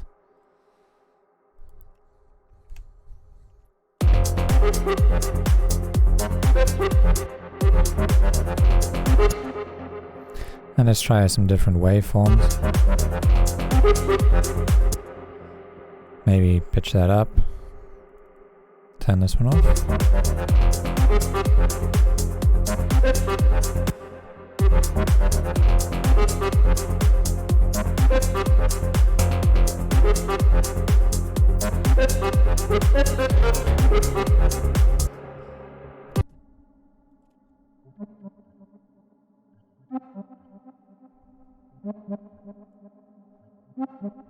Not sure why that's happening, to be honest.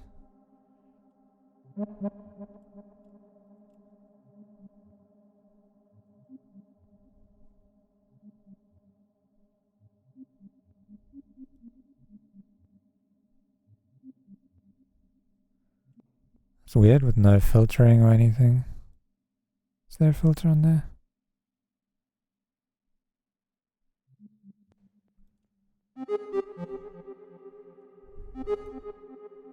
Okay, let's maybe pitch that one up.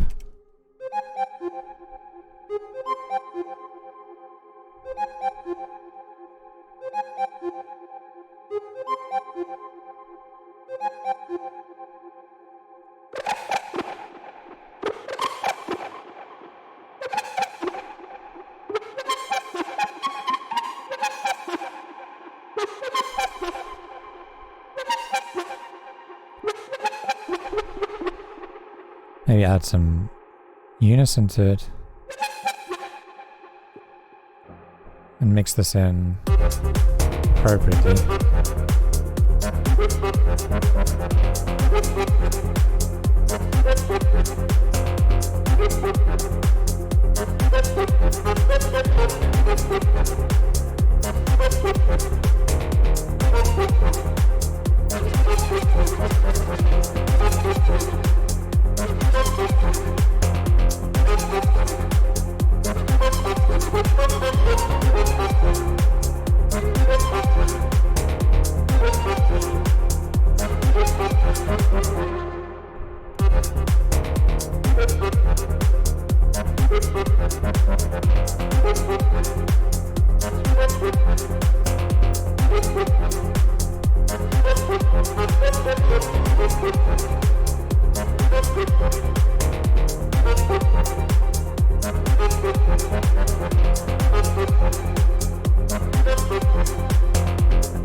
I just want the high end of this.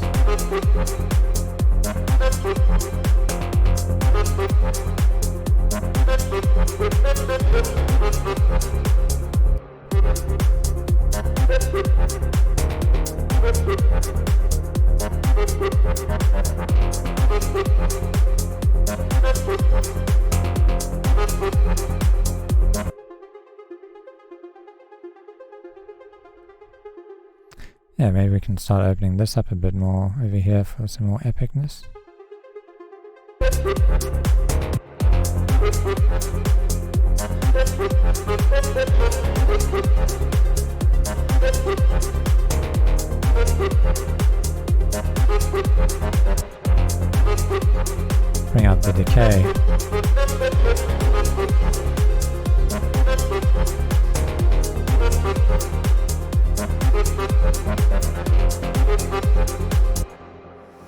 probably just add a bit more in terms of like pads to that section too. Let's take out the kick for a bit.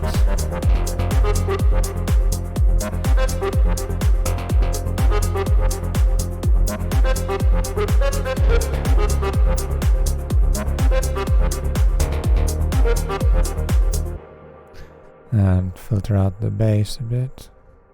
No. I want to take this and filter that out.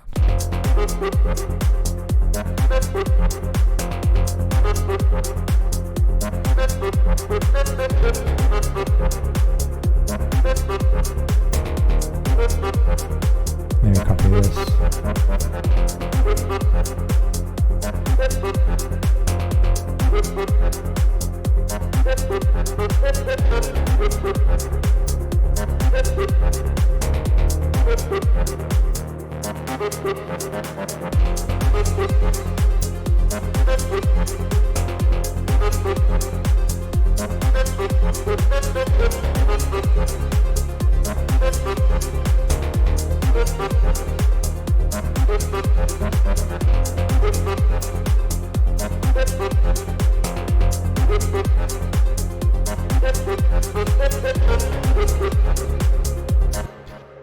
Yeah, so I think definitely pads are needed for this.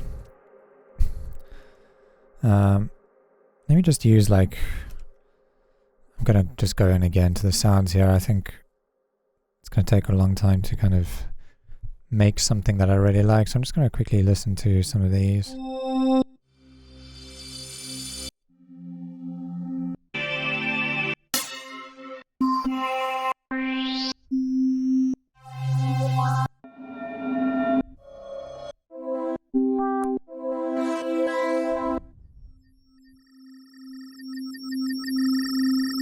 Try some more simple ones.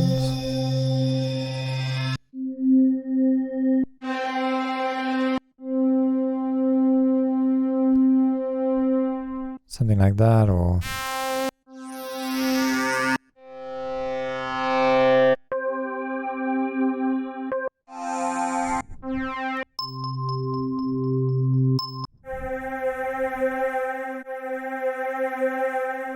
that might work with a nice big reverb. Let's grab a reverb here. Make it big. Take out the low end. And just try putting in some notes.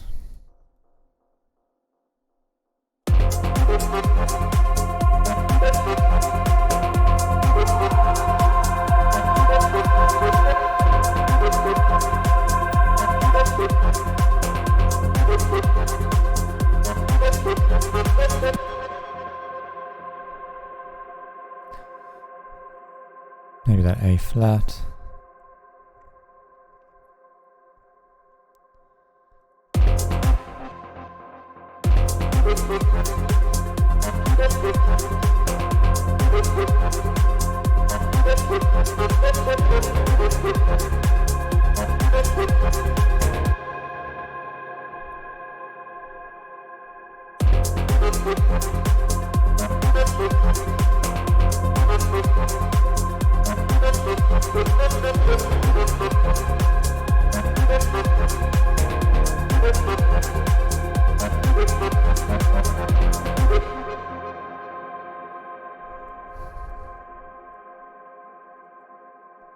That's quite nice.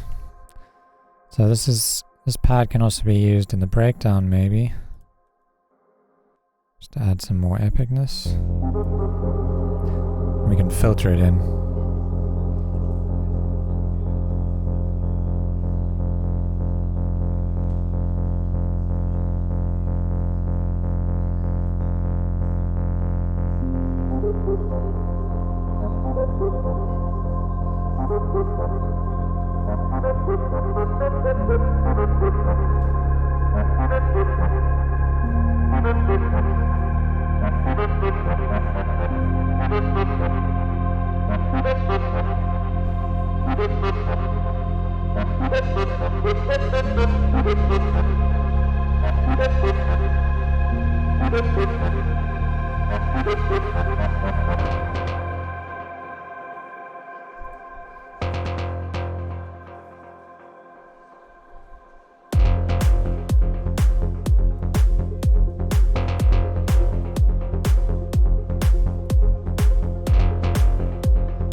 Yeah, I think without the ARP it's better.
Yeah, I think it can just kind of fade out over there. Alright, I think we're almost done with the arrangement. I think the song can actually start right here. I don't think we need this lead up to it. So I think I'm going to just delete this.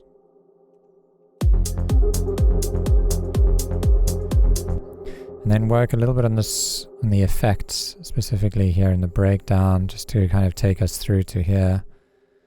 So one of the things I want to do is, we've got the lead that comes in.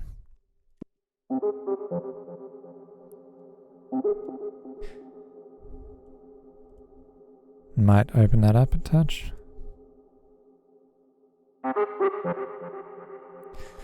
And I also might create like a reverse into that of sorts. Let's see how that sounds.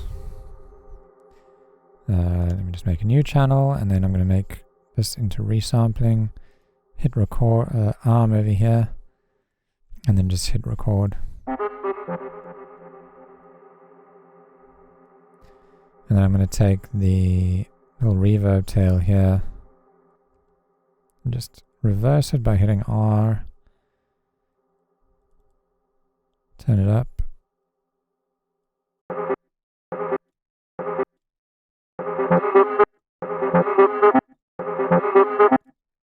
That's actually quite a cool little fill. I might keep that.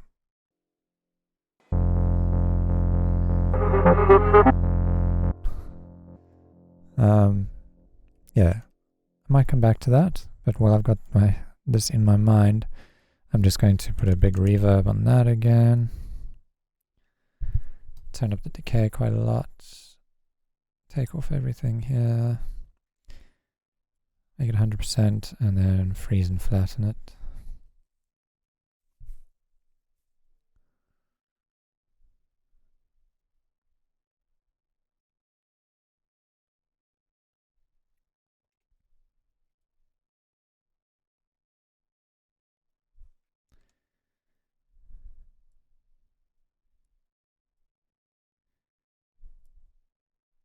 Okay, now we've got this.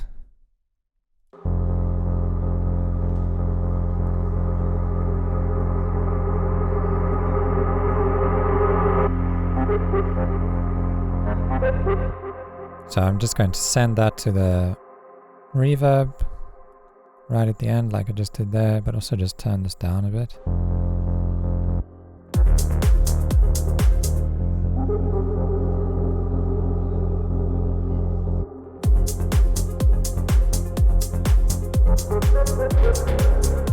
I might take out the low end of this.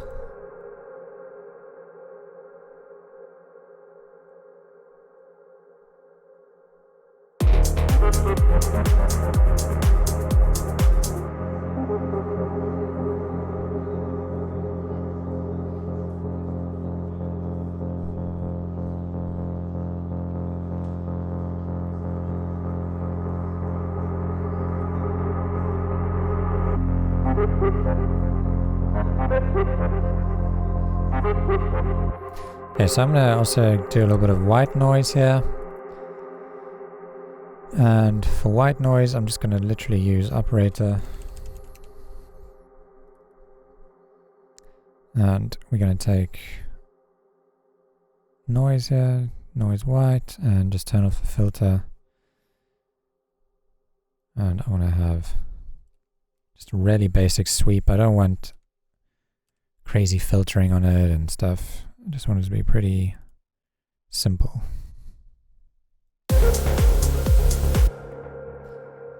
And then we can use the volume to bring it in.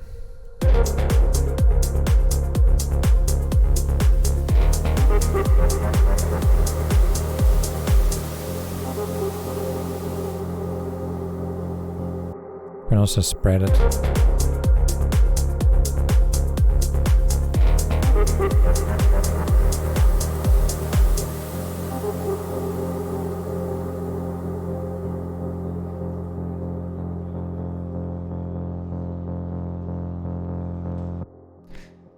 And maybe we can use some sort of effects here.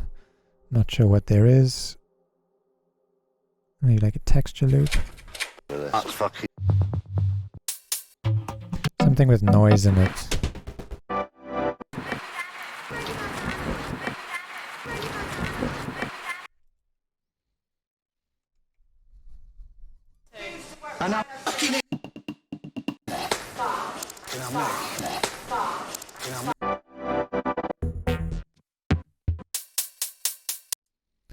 See, do we have any cymbals? Cymbal? No.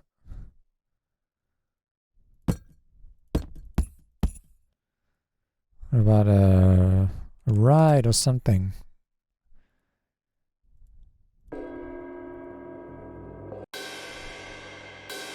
Yeah, that'll work. We can take that and kind of turn it into a transition effect. Let's do this and that. Maybe like that.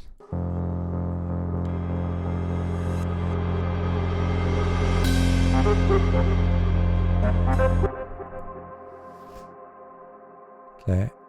Can fade that in.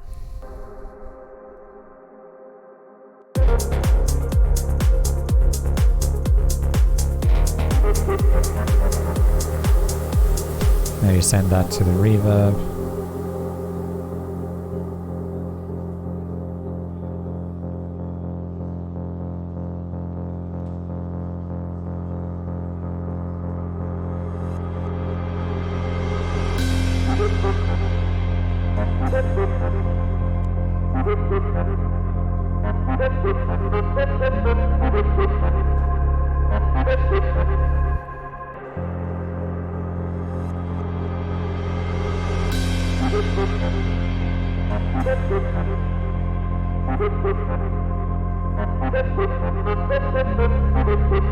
Turn it down a bit.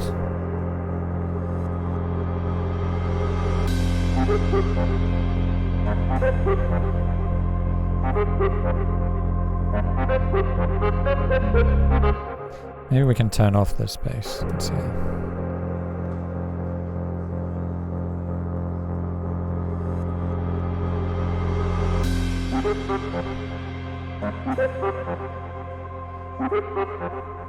I think it keeps it driving a bit.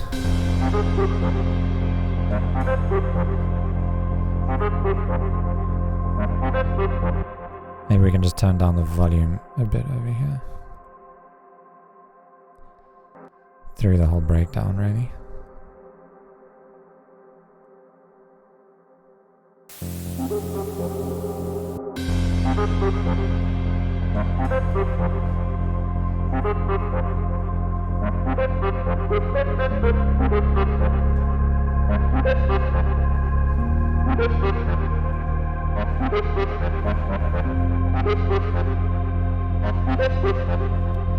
Let's bring this white noise in here again, and this over here.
Okay, last thing I want is a big like snare roll going through here.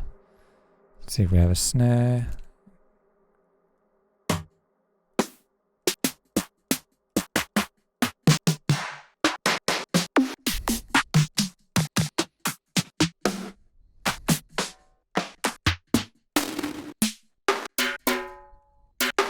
Okay, so I want a snare with a bit of weight on it.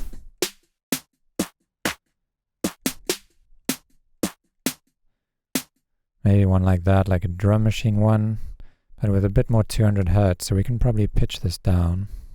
Let's just quickly throw this in here and see how it sounds. This 16th, yeah. Okay, I'm going to pitch it down.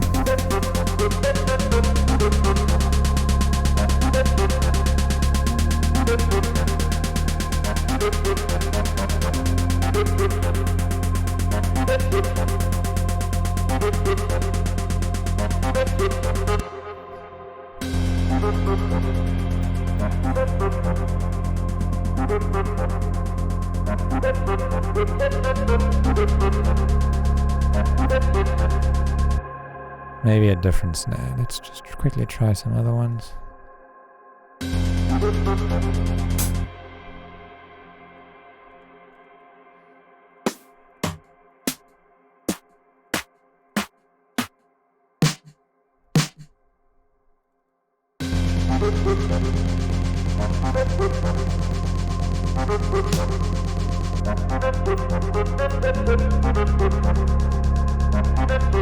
Hey, this one with a bit of reverb.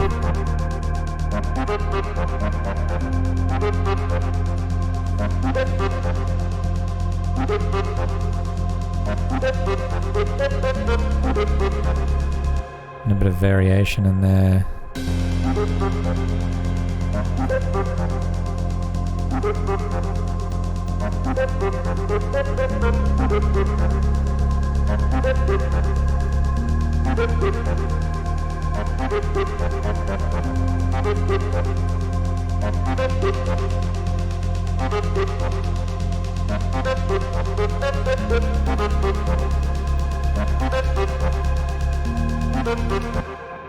Okay, so now I'm gonna automate the gain on this, bring it in slowly.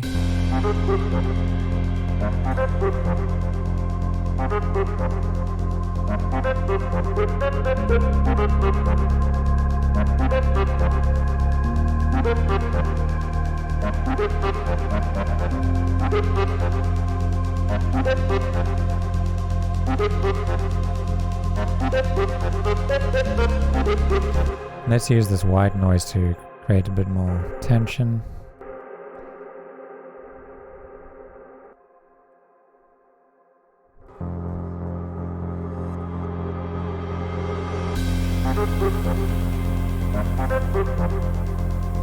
Maybe we can start bringing this in a bit later.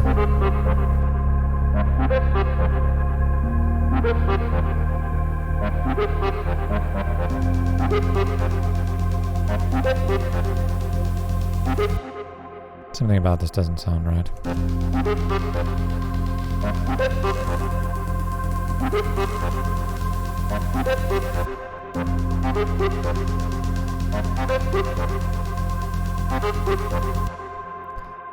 Let's try another snare.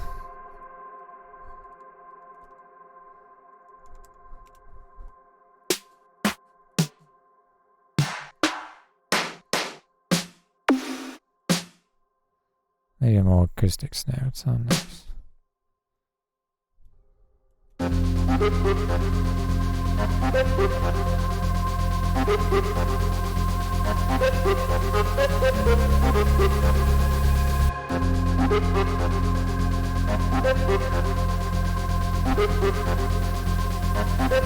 Throw OTT on it.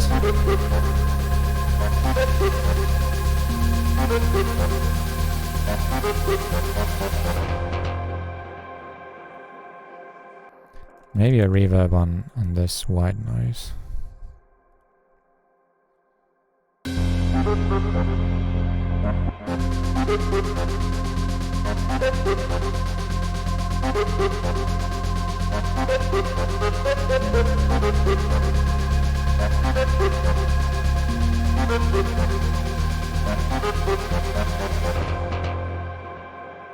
So this needs to come through a lot louder over here.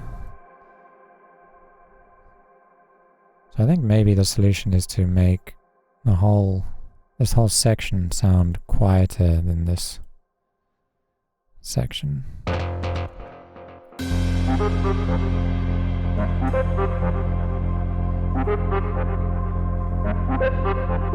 Maybe we can just turn this up.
Hey guys, okay, so I had a little sleep and woke up and listened to it again, and I kind of just thought that the lead wasn't really dynamic and interesting enough, and so I've done a couple of things to the lead to kind of bring it out more and distort it a bit more. It's pretty minor changes, but I think it made quite a big difference to the sound of it. So let me just show you how the lead sounds now.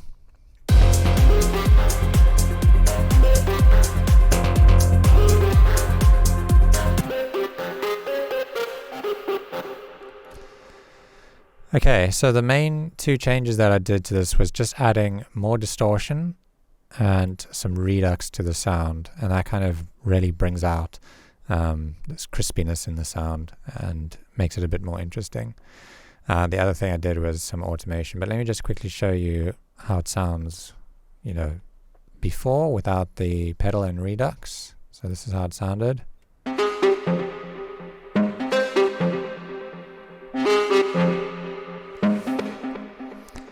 Okay, so the pedal is set to distort, and we're reducing the bass a little bit just to take out some of that bassiness, some of the more like the mid-range.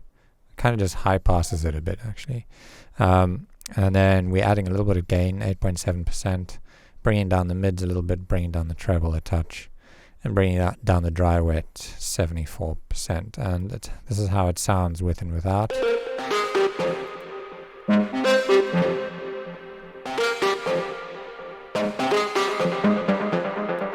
So you can hear like the distortion is kind of taking out some of that mid-range and more moving the harmonic content towards the higher end. So it gets a little bit more nasty, but in a good way.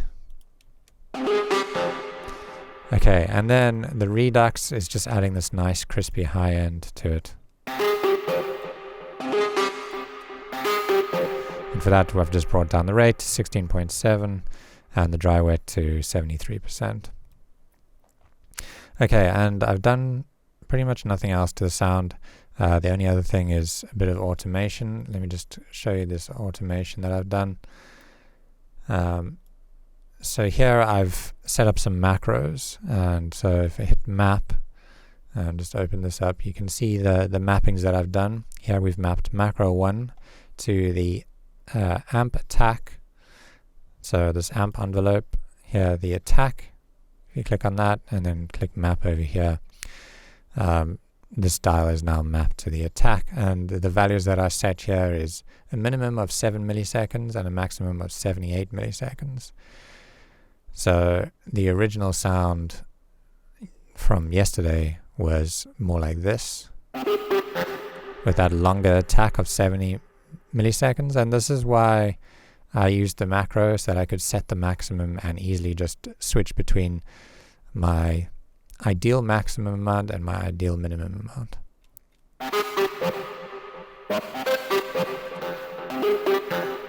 And that's the difference between the long attack and the short attack. And the other thing that I mapped was the decay and automated that. So here we can have a look at the amp decay and see the automation. It kind of snaps up as the attack comes down. So the sound gets a little bit longer, but the attack is shorter. And every once in a while I bring that attack back up.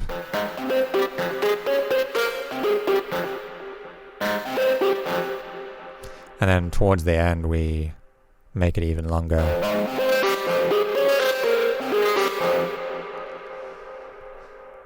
Okay, so yeah, that's basically all that I did to the lead. The other thing that I had a look at was the snare. And the snare, basically I just thought that it sounded too loose. So how it sounded before I did this fade was like, hang on, let me just turn off everything else. This is how the build snare sounded. And I just didn't like how loose and acoustic it sounded. So I brought this back just to tighten it up. And then the other thing that I did was fade it in with this auto filter. So here you can see this auto filter starts really high up.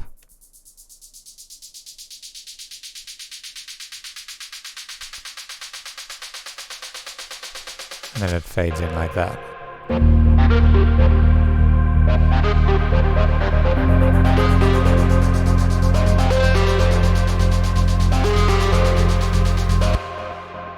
Okay, then on the master I did slight gain reduction here around 1K, just -2 dB.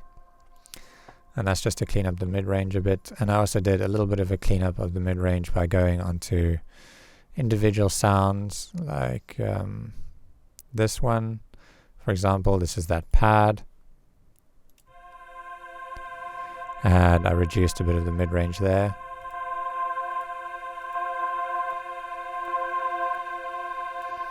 Makes quite a big difference to the mix overall. Didn't work on that sound at all.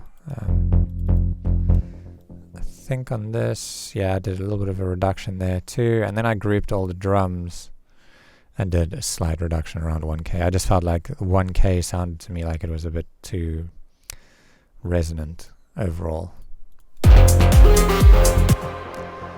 Okay, and after those changes, I think it's sounding pretty decent.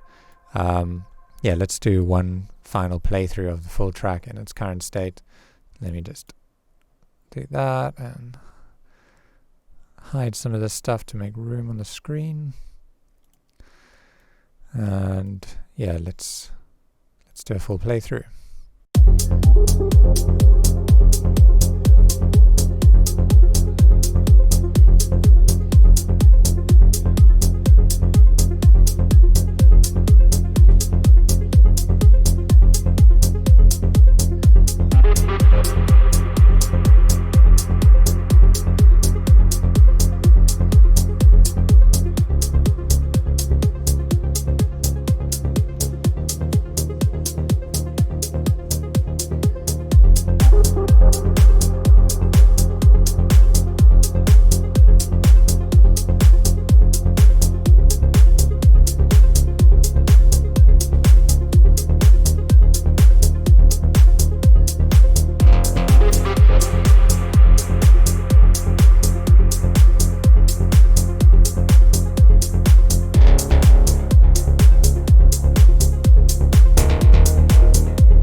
Cool.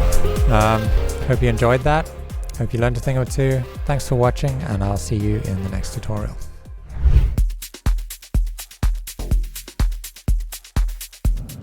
Music producers need problem solvers. check out the PML Diva bundle. Packed with club-tested and fully customizable sounds, you will find the right vibe when inspiration hits you. From releasing artists and studio professionals, this is a real time saver to reach high-quality sound.